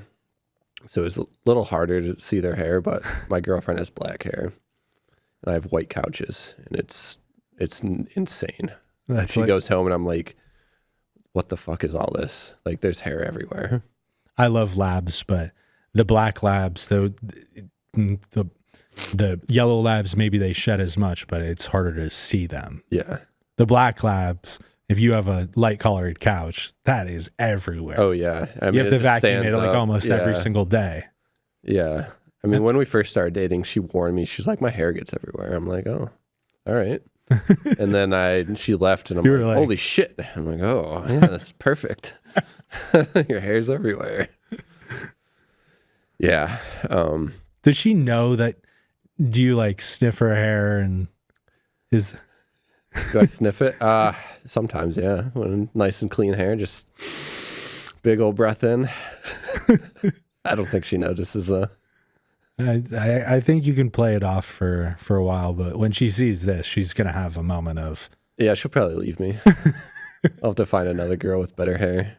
Yeah, I think you could keep it going for a while. Maybe I'm hoping forever. Like I don't want her to find out, and if she does, and this has like 1 million hairs on it, that'll be a travesty. That'll be you're a fucking psycho, and I'm like, I just like your hair. It's a shrine for you. Yeah. Would you? So let's say she finds out, she's not too pleased, she leaves you. What is your dating routine going to be to find the perfect girl with the perfect hair? Just like stalk like hair salons. So you're go on the dating apps and just look for girls with huge fucking hairs, like big old hair. Like we need to go back to the 80s where people had huge hairs, huge heads of hair. Perfect woman right there. Should we lobby Hinge to have a setting on hair? That'd be perfect. Yeah, if that happened, I'd probably leave my girlfriend just to like get interested in that. Would you stay with Styro having black hair, or would he be this, highlighted? Oh man, he'd be like an alternative one then. I don't know. Maybe I'll just get another one. Styro, I don't know. Steve, Simon. Styro Simon. Yeah, that's good. Yeah. They can be friends, and they're both, Styro Steve. You bring him around on a plane. Has anyone asked you who he is, or anyone recognized him? Yeah, on the Uber ride here this morning, I just carried him, and he's like, "You're that hair guy," and I'm like, "Oh God." Don't take a picture. Yeah, don't take a picture. This is between us. I use a fake name for Uber, so he doesn't know my name, but I'm excited to see where this is going to go. I think, so Styro Steve's market cap, like $1 million, it was like 20 million. For the mind share, like in 4 years, I'm not going to forget about Styro Steve. Yeah. Oh yeah. So that like thought process, mind share, taking something relatable and making it into something that really sticks. I don't know how to value that really, but I do think it's undervalued. Yeah, I think it's like 1.5 million market cap right now, and we have like 5,000 holders, I think. And I mean, there's a lot of people who love this, and I think if you get a recovery in the crypto markets, I think it could do well. Well, it's been hard for Thundercunt as well, because we have a lot of long-term believers, but it's hard to fight the market. Oh yeah. In stocks and crypto and anything. I don't think there's a crypto that's up besides maybe a new token. Yeah. Anything that existed 2 weeks ago is down. Yeah. I mean, that unicorn fart dust did well, but I think it's down too. Yes, but it's down. It was down and it bounced back. Fart coin has done really well. Now there's penis coin, shit coin. That's the thing. It's like, I understand that it doesn't matter who's first, it's matter who's most effective. But if you're first and most effective, and then you have Pepe, you have dog with hat, you have Pepe with hat, you have Pepe with MAGA hat, you have dog with MAGA hat. Like all of these derivatives aren't very original to me. That's why I wanted to do something different. I found a word that I thought was really underutilized, and I was like, okay, what can we build behind this? Yeah. I think most of the meme coins sphere, I kind of like. I think it's playing off of other original ideas too much. Yeah, I do, because I hate Pengu so much as their strategy, getting new people to just buy in at the top and dumping on them. I hated that so much that when I saw Pengu's mom, I was like, okay, that's funny. Yeah, that's funny. Like that has room. The ticker's funny too. Pilf. Yeah. Yeah. I like when I'd like to fuck. Yeah. Yeah. And she's pretty cute. Yeah, dude, she's hot. If she had more hair on it, I'd go all in, but yeah. Penguins don't have much hair. No, and their hair doesn't fall off. No, it's just feathers everywhere. Yeah. Not a feather guy. Not a feather guy. No, not at all. Yeah, I have some other ideas for some meme coins, and I don't want to tip my hand, but they're pretty original, and it's just as weird as Styro Steve. I think meme coins have more room to run. I do think, listen, we're probably in crypto correction territory come January. I think it's going to be Bitcoin dominant with Trump coming into office, probably day one. Maybe not executive orders. I don't think you can executive order a Bitcoin reserve, but just a plan for it. And then people are going to see that. So I think maybe January is really Bitcoin dominant, then I think at some point we have to have an altcoin season. At some point we have to have an NFT season. Maybe NFTs and meme coins are kind of competitive. I personally think meme coins are better NFT. You can own you can own a bunch of different Bored Apes, or you can own something that's more divisible, more tradable, more transferable in I guess they're equally transferable, but you can't transfer $1,000 of a Bored Ape. Yeah. Unless you syndicate it, and then it's a disaster. But meme coins, they're kind of like trading cards. Yeah. Yep. Where you can sell one Mickey Mantle, or, that's a big chunk of money, but you can sell one LeBron James rookie card or whatever it is, or you can have 1,000 of them and sort of think that you're going to be able to sell these for 3x in the future. But, trading cards, sure, a Mickey Mantle, if you bought it 50 years ago, is worth how many times more? But this happens in a shorter time frame, and it's like everything that you'd want in trading Pokemon cards, but in a shorter, more focused time frame. So I don't think like anything in the meme coin world is, if you say, oh, we're going to build a meme coin for 20 years, you're probably not going to last through the first cycle. But if the focus is like this medium term approach, then you might make it the whole way. Yeah. Whereas most people, 95% of coins die in 2 days, and everyone's super short term focused. What's the tax rate on crypto? It depends how long you hold it. Same thing as any gold or silver. So I think I've heard that Trump wants to get rid of the tax rate on crypto, make it untaxable. Yeah, Trump says a lot of things. Well, if he does that, theoretically, it should go up. Crypto should go up that amount that it's taxed. So there's upside there. Yeah, but if you take the capital gains away from Bitcoin, it goes up 15%. Like, that's not really moving the needle to me. Yeah. I'm looking for a 10x. Yeah. So there's just a lot of tailwinds, I think, for crypto. Yeah. Tax rate going away, reserve currency, or not a reserve currency, but a reserve of Bitcoin. Yeah. And just a pro-government will lead to other governments being more pro for crypto. And I think there's quite a lot of tailwinds for this industry. Or at least there's less headwinds. Yeah. Because the Gary Gensler thing, where he was like, okay, Bitcoin, commodity. Ethereum, let me think about it, commodity. Solana, security. Yeah. Like, what is the difference between Solana and Ethereum? Yeah. Okay, like you're just arbitrarily deciding Solana, security, Ethereum. Okay, Ethereum ETF, Solana, no ETF. That arbitrary approach based on he says there's laws, it's his interpretation of the Supreme Court, but it's not. It is strictly what he wants.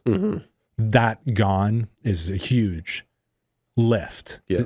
And we've had a good 4 years under the past administration, the current and soon to be past administration. So what happens when we have a pro-crypto administration? I think that's a super cycle. Yeah. Yeah, no, that'd be an insane cycle. Pro crypto. For it's probably a tide that lifts most boats. There's got to be projects that proven to be, scams. I mean, obviously in meme coin world, but there's got to be altcoins that also do terribly. Yeah. I think XRP is the biggest joke ever. Yeah, I don't know too much about it, but the use case doesn't make sense. And the use case has been told to me from 2014 to 2017 to every year since. Oh, banks and institutions are going to transact on the Ripple network. And it's like, why? Yeah. Why would JP Morgan say, okay, yeah, you can see all of our transactions every day. We have to buy XRP, an extremely volatile crypto, in order to trade foreign currencies. That doesn't make sense. And it's also a $300 billion fully diluted value. So it's not like it's speculative price, but it's speculative risk. So I think another way to value Bitcoin is the marginal cost to mine a single coin. And that goes up every year. And I think the marginal cost for the miners to do it is probably close to what the price is right now. Yeah, it's like 80,000. Yeah, so that's your downside. Yeah, so that is key, because if it goes below that, people stop mining. Yep. Mining costs go down when there's less competition to mine. So maybe it's not 80,000, maybe it's somewhere like 60. Yeah. But at a certain point, these commodities, which I do think Bitcoin is, they're based on because if it goes to 250,000, the mining goes up maybe to 120,000. There's a lot of profit in there. Mm-hmm. That means more people mine, maybe the cost creeps up. It's actually unique because gold, yes, the marginal cost to mine goes up because you go into higher labor markets, the equipment cost goes up because inflation. You try to get more, and you get the easy stuff first. Yeah, the incremental one is you get the easy one. The incremental one's much more costly to get. Right, but they tend to relate. So if labor costs, machinery costs go up, dollar just debases, then gold has a new floor. Mm-hmm. Commodities, in theory, trade towards the cost of capital, mm-hmm. The mining cost plus cost of capital. So there might be 10% or cost of capital, considering the risk for or maybe it's higher for new gold projects. That sort of seems like the base, and it sort of trends close to there. The interesting thing about Bitcoin with the halving is every 4 years that at least doubles. Yeah, and then the cost goes up. I don't understand the halving. Why does it do that? So per block, right now it's 3.125. I believe maybe it's 6. No, I think the last one was 6. Now it's 3.125. In 4 years, that is 1.7 or 1.6. Okay. Bitcoin per block. And it's just designed to do that? So you get half as many Bitcoin as a reward. And it's designed to do that until the last Bitcoin is mined, 21 million, which I think there's going to be huge competition for in 100 years whenever that happens. I think Bitcoin will still be around. I think it will be one of the biggest asset classes, if not the biggest. And that last mine, the block, people are going to be fighting for it. They're going to pay every fee just to be able to get it. And that's going to be interesting. After that, it's just strictly based on fees. Mm-hmm. Even now, fees go to the miners as well. But after that, it's going to be purely fees. And every step to there goes from 1 to half to a quarter to an eighth. And it's just going to go until literally the last one is mined in 2100 or whenever it is. That supply-demand equation is very interesting, I think. Yeah. Yeah, no, that's very interesting. Because the stock to flow on gold is like 50 or 60. Stock to flow on Bitcoin right now is 120. Yeah. Meaning every year, 120th of Bitcoin supply or Bitcoin market cap is mined. Mm-hmm. In 4 years, that's going to be 240. Gold stays consistent at 50 to 60. Okay, gotcha. Interesting. Yeah. Who do you think created Bitcoin? I think it's a 50-year development from computer science scientists to cypherpunks to NSA. I think if I had to guess, it was a former NSA. I don't think we're ever going to really know. Maybe it was Hal Finney, but I tend to think it wasn't Hal Finney. Yeah, I think Hal Finney knew him, and I don't think it really matters. I do think it's better that we don't know, but I don't think it really matters. Yeah. Who invented the light bulb? Okay, we remember him, but does it mean that if we didn't know, and it doesn't really matter for the future of electricity? Yeah. And I know what you're saying about Bitcoin being a technology, and you can always make new technologies, but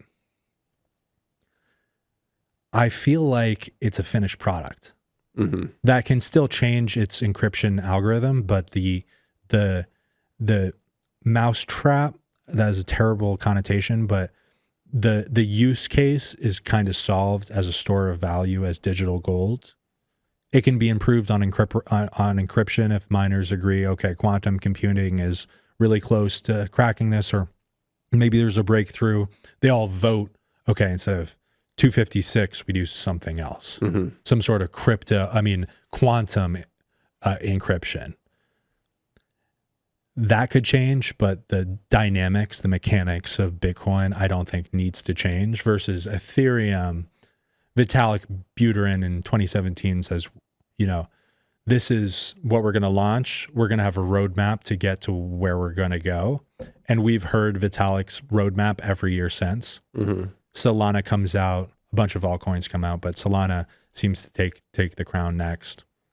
Okay, Solana learns from Ethereum. They do Ethereum better. Then the next one comes out. Maybe there's plenty that have come out since Solana, but maybe the next one to take the crown is Sui.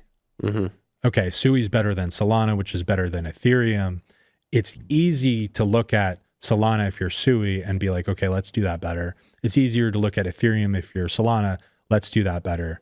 But then at the same time, Ethereum and Solana are developing and you don't really know what they have in the pipe. They're also learning from Sui. So who's going to win that race?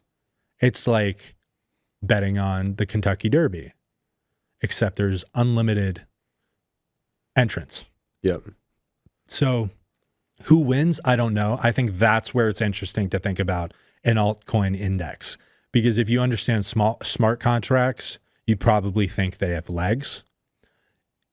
Sure, maybe Ethereum and Solana are the favorites to win the race, but maybe it's Sui. Maybe it's something that's never been created for. Maybe it's something that I haven't even heard of yet. But somebody's got to win, and maybe it's not a winner-take-all scenario, but probably winner takes most. You probably want to own that. If somebody could index altcoins going after the same use case, because there probably are altcoins that, aren't even trying to get the ubiquitous e-money smart contract market. But I think that market is maybe even bigger than Bitcoin. It's just harder to see which one's going to win.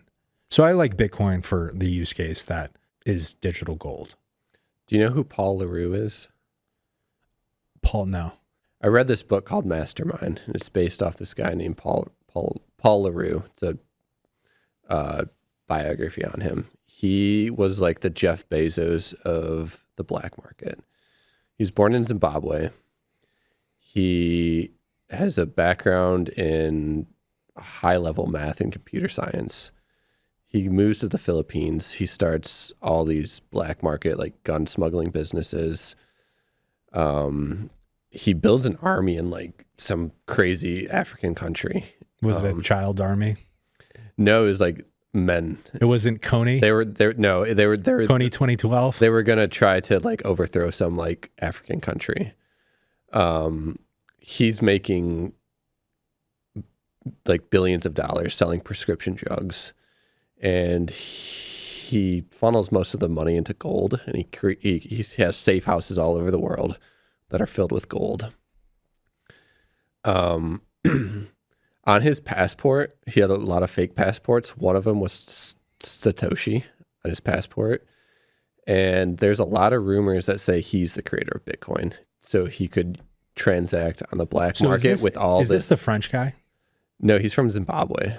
Oh, there's also a French guy that was in the criminal networks and also had experience. I don't think. And he was like Paul LaRue was on like the original boards, like talking about crypto. Oh, really? And it's very interesting. And I kind of want him to be the creator of it just because I think the black markets are badass. And that would be, I mean, the first time I ever heard about crypto, I was listening to NPR, and it was about Bitcoin. There's no other cryptos back then. And they were talking about going on the dark web. You can buy guns, you can buy drugs, and you use a currency called Bitcoin. This is on like the Silk Road. So I get on the dark web on my laptop, go to these black markets, and to buy this, you need Bitcoin. And like it was trading at like I don't know, $20 per USD. So I feel like whoever created it to transact in the dark, in the black markets. And my best guess, it's someone like Paul LaRue who created Bitcoin for these types of, I guess, transactions through selling drugs and guns and stuff. And he's a brilliant guy too. He got caught, and I think there's like rumors he's like helping like the NSA now. CIA. Or CIA, yeah, like one of them. I think the white paper is so built around, and the timing of it being 2009, I believe that it was an anti-Federal Reserve creation that then was ran with. They were like, oh, disintermediated exchange. What is that good for? And the original people to really see the value were black market individuals. Yep.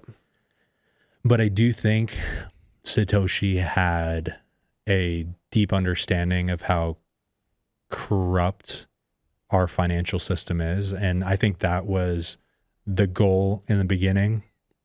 Just like Solana's meme coin is the first utilization at scale, I think the black market was for Bitcoin. Yep.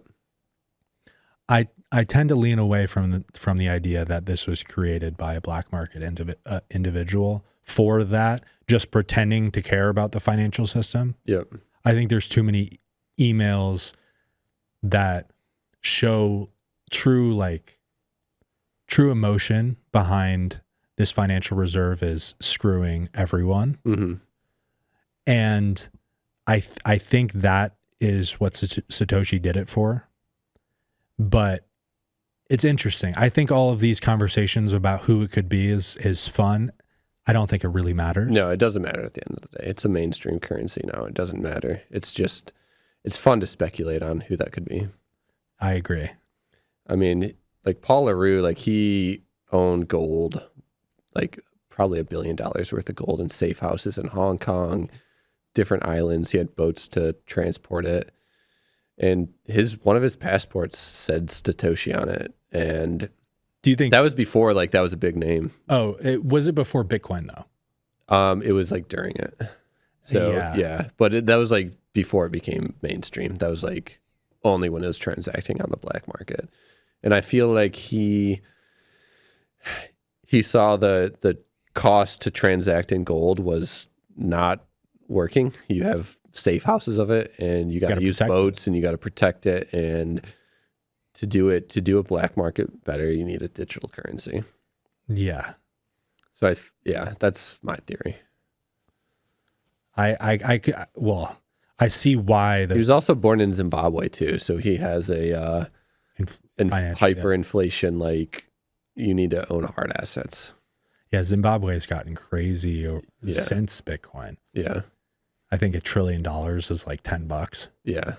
Maybe less, maybe $1. Maybe he was born in South Africa, but he lived in Zimbabwe for a period of time. I think obviously those third world hyperinflation countries, like the use is obvious. But for the US, even if you don't believe we're going to completely debase or go into Weimar territory, it's kind of a check and balance. Yep. Because the question I always think of is, if it wasn't for Bitcoin, what would interest rates be? Oh, man. Yeah. Would they be higher? Would they be lower? Because they can get away with more and print more money. Yeah. And inflation is sort of not judged upon something that's fixed in supply. Or would they be higher? Because the government would print more. Yeah. Because they think they can get away with it. And then we would see the effects anyway, because obviously you're going to see the effects no matter what. But how does Bitcoin affect interest rates now, like today? In the future, I think it has to. I don't even know in the future. Like, does it mean that there's a check so Bitcoin keeps on going up, it becomes a larger percentage of the wealth, and the Fed is like, okay, well, we can't keep on inflating assets. Yep. Yeah, I don't know. That's an interesting that's an interesting way to think of it. I honestly, the long-term rate, if you study 500 years of interest rate history or 1,000, 3,000, 4,000 years of interest rate histories going back to Hammurabi's code, which was 25%, 1 shekel per, I don't know how long, how many, maybe 30 shekels. It's gone down. If you look at 500 years ago, it was probably 7%. Yeah. 200 years ago was 5%. And this is really long-term, but correlation is trending downwards.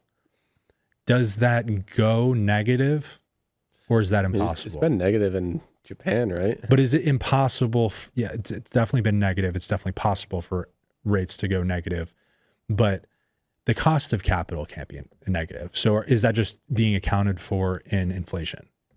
Yeah, I would assume so, yeah, because no one's cost of capital is negative. Right. Yeah. So, or not inflation, but let's say it goes to 2% and there's no inflation, there's 0% inflation. Based on the interest rate, there's a real return if actually there's still a negative return. So I guess it would have to be negative 4%. Yeah. Deflation. I just wonder, like, modern monetary theory, like, how does that change the long-term effective interest rates? Is this a market force that no matter how much central banks change the borrowing rate overnight, interest rates are just going to go where they are going to go over the longest time frame? Mm-hmm. Or is there a floor somewhere there?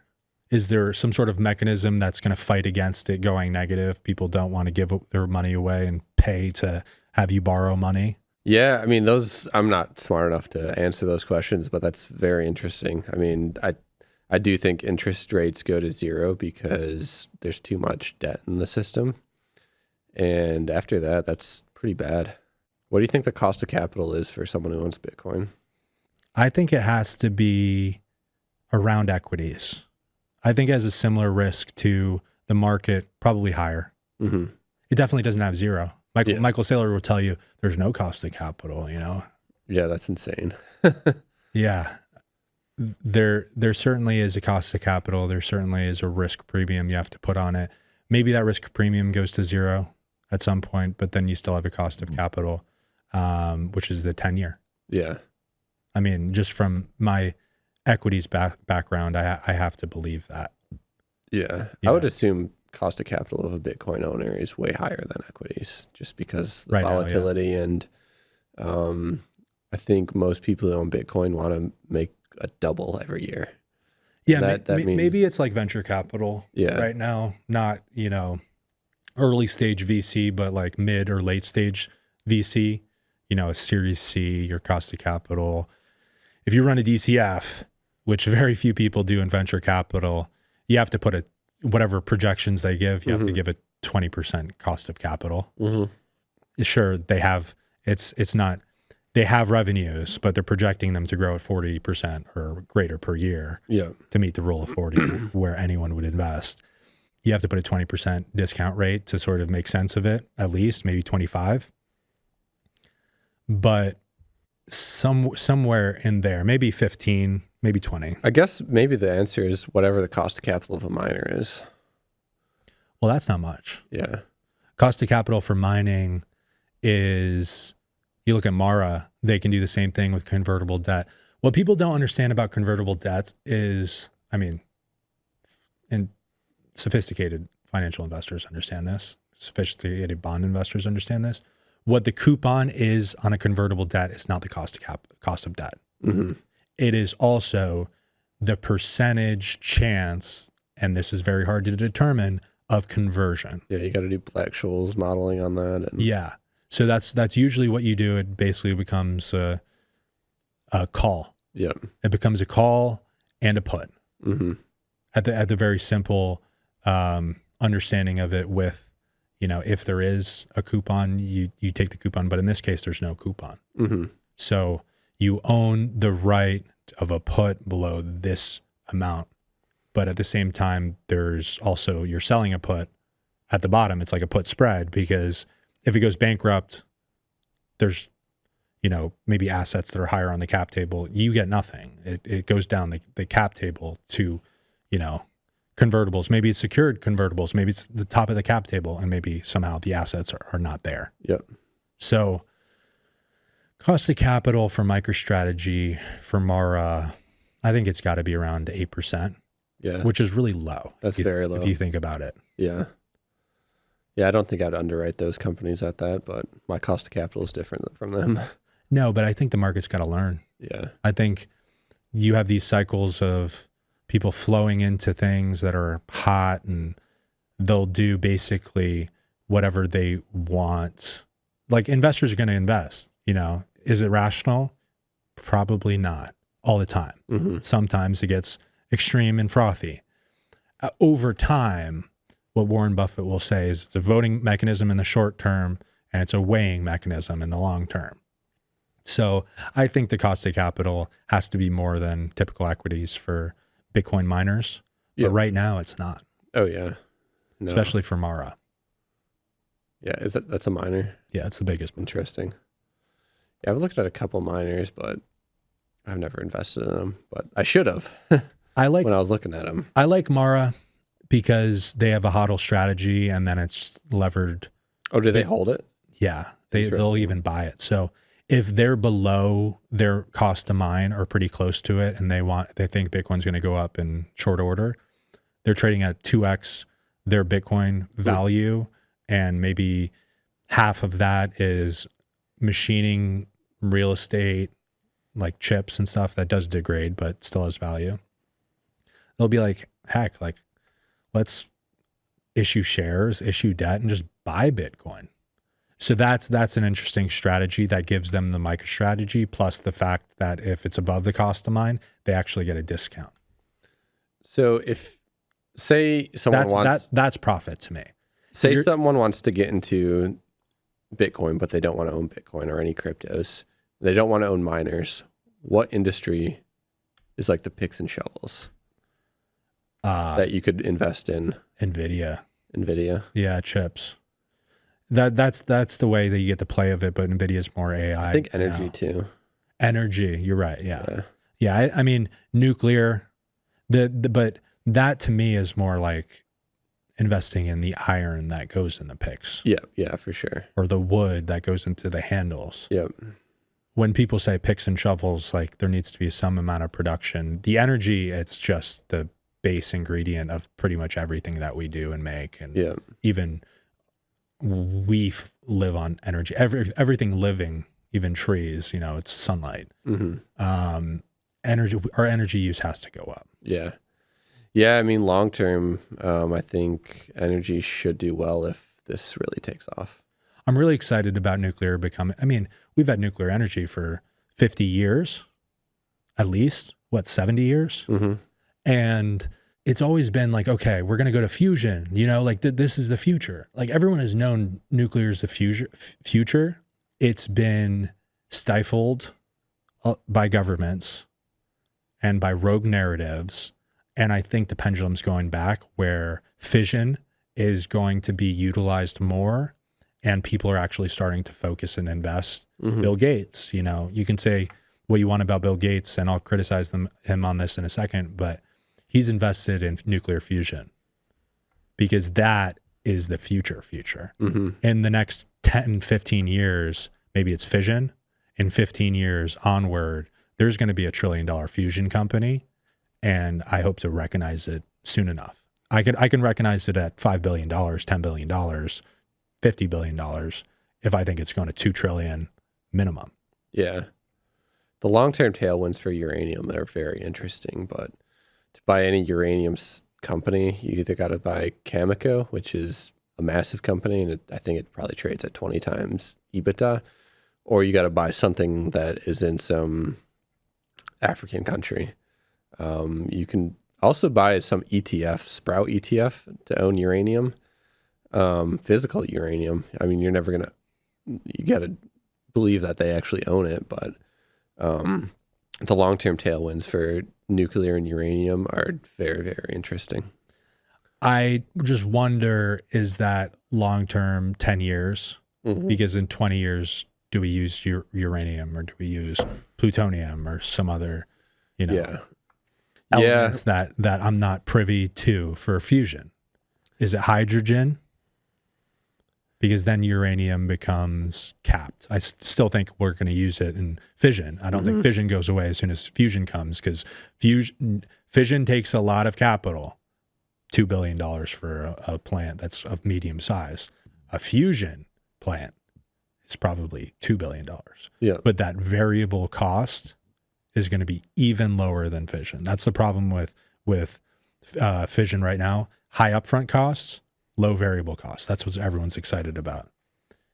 In energy, oil, it costs a lot to drill, but not really. Operating those drilling mechanisms, you amortize it, maybe it's $50 a barrel. Yeah. When you get to fusion, it's really low. When you get to fission, it's extremely low. And we become more efficient with energy. NVIDIA, becomes more efficient, but it also becomes more powerful. Yep. And it definitely doesn't use less energy. It just utilizes that energy more and probably increases the energy load.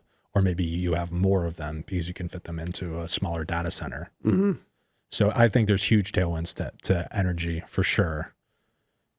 I kind of like, if we're looking forward to how to play AI, thinking about, okay, NVIDIA is going to do, I think it's going to be $200 a share next year on $100 billion of free cash flow and $230 billion of revenue. Like, insane growth continues. But that's only 40% return from here. So what is going to do better than NVIDIA? What are the mid caps that are going to excel? I really like a company called Coherent. I think it's sort of adjacent to that sphere, and what it does, only Broadcom competes with it. Super high tech business. I think there's more, and I hope to identify some of them over the next few years. I think there's a lot of opportunity still left in the AI move. Oh, yeah. Yeah, it's a new frontier. I think we're probably a little too overvalued right now, and there's going to be a correction, but long term, it's a massive industry that's going to take over. Yeah, but if you can identify these companies that have a 20-ish PE, maybe low 20s, with the ability to pull levers and make that lower, earn more just on their business right now, but also grow and possibly re-rate as they get identified as AI winners. That becomes very interesting. Like, I don't care if we have a 10% pullback in the market, I'll just buy more because I think this is going to 3x. Yeah, if you can have the long-term vision on that and hold through downturns, you'll probably do very well. But that's the problem. How many retail investors? None. You see the money pile in when it's 2020 and 2021 and 2024, and then they sell in 2022, early 2020, late 2018, early 2019, and then the market rallies and they buy higher. They sell low and buy high.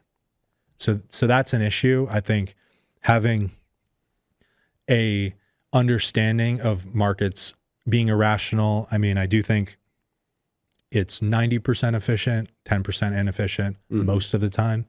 But during 2020, it was maybe 100% inefficient or 90% inefficient. So during the downturn? Yeah. Yeah, that was nuts. No one knew what to do. I think some of that was rational, but I think some of it was like, okay, well, if we're all going to stay home, why are we not thinking like, okay, the digital economy has to pick up for the physical economy? I was screaming like, guys, all stocks can't be down. Yeah. Right. And it turns out that all stocks basically went up. You couldn't lose in 2020. No, it was like the easiest time to make money if you were investing. Yeah. It was nuts. But there were some things that were locks. And even as Bill Ackman's crying on television, oh no, my poor father, you must shut down the economy.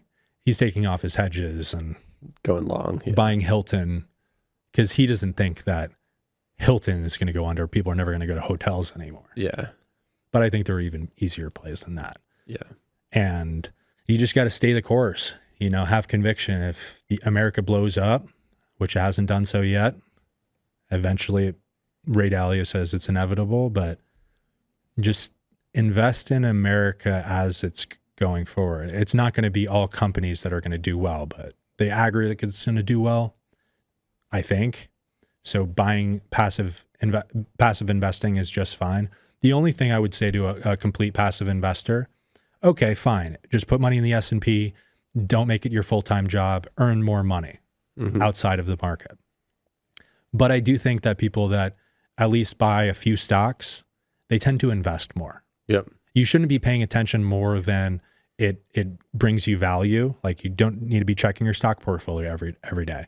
But you see Tesla go up 100% and you bought it well and you're like, ooh, what should I buy next? Tesla went up. I missed NVIDIA. Okay, let me play this new company. And maybe you underperform the market in your picks, but I think you put more money to work and have some sort of savings mechanism incentive and therefore investing. Yeah. Yeah, most people shouldn't pick their own stocks. They should just index. If you're not putting up 20% plus returns a year and you don't have the confidence you can do that, just index and you'll do fine. 20% is pretty good. Yeah, that's very good. Yeah, if you can get 20%, I know guys that'll give you money. Yeah. Oh yeah. Yeah, I mean that's top 1% of money managers do that. So if you're doing that, you should make a career doing that. So let's talk about beating the market, because when the statistics are like, you're not a day trader. Yep. Okay, we can both agree that's stupid. What's the richest day trader you know? I don't even know any day traders. I don't think any of them make money. Well, yeah. What's the richest trader you know? I don't even know. I don't even like talk to traders. So Paul Tudor Jones. Yeah, I guess. Yeah. I guess he's a trader. Yeah. But he's really an investor. You know, like, yes, he's made these great trades, but the majority of his money has been long term. Long term. So, maybe it's Paul Tudor Jones, but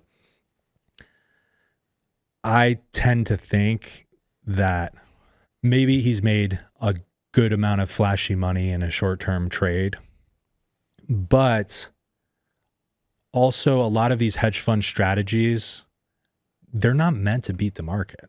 Yep. So when you're taking the data from, okay, do hedge fund managers beat the market? Do mutual funds beat the market?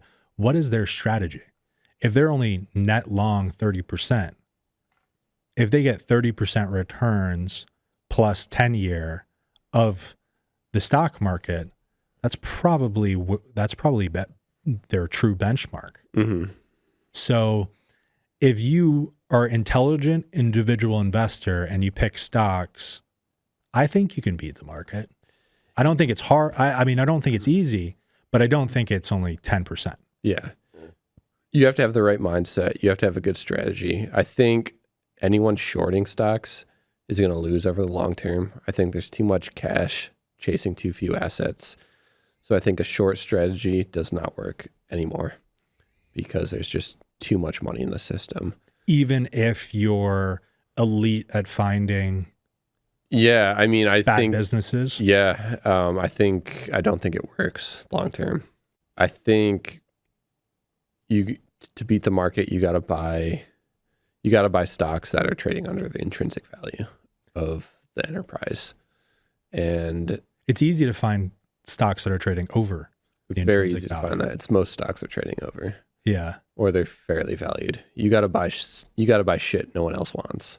You got to buy beaten down stuff, and you got to do proper analysis on what those assets that the company has is worth. And then you have to buy. You got to buy when other people are selling, and that's psychologically pretty tough to do. But if you have a good mindset and you have good training and you know how to run a DCF and analyze what assets are worth, you can put up good returns, and it's been proven. People follow those strategies and it works. But I think the reason why people underperform is because they don't have that training. They don't read the right books, and FOMO's like a real thing, and people just chase the hot stuff. Shorting stocks, the reason why I don't like to look for shorts Yep. is because you're right. okay, you But have the timing. you have a quarter and you make 25%, and then you're done, Yep. right? You take your profit, you're looking for a new idea. If you find a good long, that could be a 3-year, it Yep. could be a 5-year, it could be 10-year, it could be retirement portfolio type of holding, and you get to be right and make money for a long time. And you don't have that tax liability either. That's Shorting, you get a big tax. That's not a long term, so you get hit with a tax liability. And I mean, you find the right company, you can hold it forever and never realize taxes, and just see a huge gain over a long term. I do notice more of a value investing approach. It's fun to say that value investing is dead. Yeah, I don't think it is. I think people just don't want to do the work to do it. Do you think that people have a misunderstanding of value investing, buying legacy companies that have cash flow, but that cash flow is not protected and they don't have the same moat that they used to? No, I think value investing is just buying stuff under the intrinsic value, and I don't think people know how to value companies right. So I think buying something at, I don't know, 25 times free cash flow, unless it's like the best business in the world, isn't going to work long term. So you got to be buying things for like 2 times cash flow, and you'll do well. I certainly think that 2 times cash flow, it's hard to be wrong. But if you're looking back at the past 5 years of cash flow, how do you know the next 5 years are going to be similar? Yeah, I mean, you got to have a business mindset, and you got to analyze the business and figure out what those assets are worth. So I think the best way to minimize your risk there, if you're wrong on projecting your DCF, is to buy assets that are trading under the liquidation value of that business. So that's easy. If they have more if they have more cash than they do in market cap, it's a pretty easy enterprise win. value. Yeah. It's pretty easy. Yeah. Unless the management is just trying to incinerate that cash. And that happens too. Yeah. If you have cash flow that's 2 times. Yep. I mean, you should have that return to you in some way in 2 years. Yep. Yeah, and if you're wrong on the projections, you got to be sure that if the company shuts down, you can liquidate the value of the assets they own for more than what you bought it for. And I think if you do that you don't want to put all your eggs in one basket doing this, but if you spread that out and do that over the long term, I think you will beat the market. And have a margin of error. Yep, for sure. Yeah. So some diversification, but I'm assuming you're not a 40 stock portfolio guy. No, I like being concentrated and knowing what I own. It's kind of easy to be concentrated if it's value stocks. Yeah, for sure. Yeah.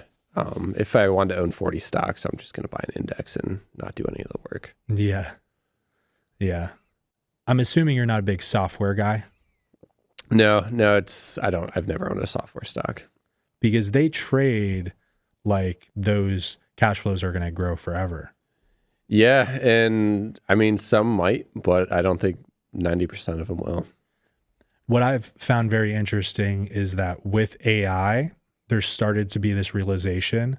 People think they have SaaS companies. Those are stable cash flows, stable revenue, stable run rates. And then AI comes and it's like, okay, yeah, maybe they're locked into 1-2 year contracts, but is there really the moat that we thought they had? No, I don't think they do have a moat. I mean, some probably do, but I think they're all overhyped. They're pretty growthy, and someone can create a new software company pretty easily. Well, it's actually really hard to patent software. Okay, interesting. Unless it's fintech. Fintech, you have an easier chance to, but software, if they figure out what you're doing, they can also just do it a different way to achieve the same goal. Mm-hmm. So the moat has been locked into these contracts, the scale, and sales. So then you just discount how long the contract goes, and but you can't buy any software stocks. Yeah, because a 2 year, okay, it's still trading at 30 times PE. Yeah, and you'd have to have like 30% growth rate for the next 10 years, and but some super low cost of capital. Well, they do have low cost of capital even still, but it just got too ridiculous. You know, typical software company sure has high margins. I love high margin business, but still trading at 8 times sales if it's growing. Palantir is trading over nearly 30 times sales. Yeah. And it might be over 30 now. Forward. That's wild. Yeah. So I think the markets are very, very, it's a fun place if you know what you're doing to do the mental exercise and keep your own scorecard. Mm-hmm. That's why I like it. Using this knowledge to go then into crypto, I think has value. There's a lot of smart people in finance. There's starting to be more smart people in crypto. And I don't just mean smart in a technical engineering standpoint, but also as investors and speculators. Once we get into the meme coin space, what percentage of people do you think are sophisticated? Oh man, I don't, like 1% maybe. Yeah. And that's like what I'm trying to learn is what is my edge in meme coins? Because I do think there's like an opportunity to win in meme coins and to have bring some sort of sophisticated knowledge to the space, but I don't know what that edge is yet. But I think there probably is an edge, and the top 1% of people who have that can make a shit ton of money. Being terminally online, I think that's part of an edge. Yep. You can feel where the internet culture is going. I also think cultivating a funnel, because people are now coming to you on Styro Steve, different projects, but how can you filter that a little bit? Mm-hmm.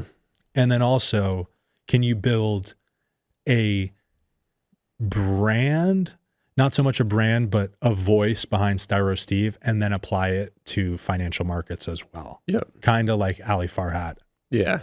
Jerome Powell on X has done, but I don't think he's got a lot of edge. No. Yeah. He's good at making comments. Yeah. I don't think he wants to be in the meme space either, or the crypto space either. Yeah. Because it does have a lot of just hair to it. And I don't think he wants to like ruin his brand by pumping any project or doing anything like that where it could jeopardize what he's built. Having some sort of baseline for what you're willing to do is really important, especially in the meme coin space, because just like you're talking about OnlyFans taking over an Instagram and that's how they get cash, that's how they monetize. Mm-hmm. You're selling your reputation, you're selling your brand. Yeah, I mean, you saw that with the Haley Welch girl. She had a good brand going and she fucked it up by doing a meme coin. Yeah, I feel bad for her. I hope the people behind it take more of the heat. I don't even know if they know who is behind that. Like if they're smart, they should. They know who's directly behind it, but I'm sure they all told people, and everyone's going to get indicted, and through discovery, it's going to kind of come out. Yeah, and they might have made a couple $1 million, because when it goes to 50 million, you're not realizing $50 million of value. Yeah. Like you can look at Styro Steve, the biggest trader, the best trader, maybe made $100,000. Mm-hmm. But I'm sure the legal costs and the amount of money that they're going to have to pay as restitution is going to be way greater than that. So yeah, I mean, her brand's dead now. Like she has a scarlet letter now. I don't know how you come back from that. I do like a comeback story, but I do agree. I think yeah, once you go there, it's kind of too far gone. I mean, like Logan Paul did that, but he had such a well-established brand where I don't think it impacted him at all. And also a lot of natural ability where he could just keep on making content and people are like, oh, all right, well, you know, something's interesting about this. And over time you forget. Haley Welch, one hit wonder, kind of funny, kind of interesting, but I don't think she has the talent to come back from something like that. If you're Ben Roethlisberger, if you're somebody that's really talented and has a huge scandal, people can tend to forget that. But I don't think Haley's got that. No, I don't think so either. I think she came into something that was decent and she could probably monetize it over a longer period of time, but she took the easy route and fucked it up. talking about Haley Welch. How do we do something different with Styro Steve? Yeah, I think, well, I don't want it to be a pump and dump. I want to control the Twitter account and grow the social media presence long term. And I have some other projects in the works that could be interesting to pair with it. You'll have to stay tuned on that, but I think there's some pretty interesting stuff that we have boiling in the back burners. I like that. Some sort of Styro Steve sponsored new project. Yep. Yeah, new project, Styro Steve sponsored, and continue to run the Twitter account until I guess we take over the internet. I think you captured the internet. I think you can carve out a more permanent corner of the internet, and it just has to be 0.1% to make Styro Steve $100 million.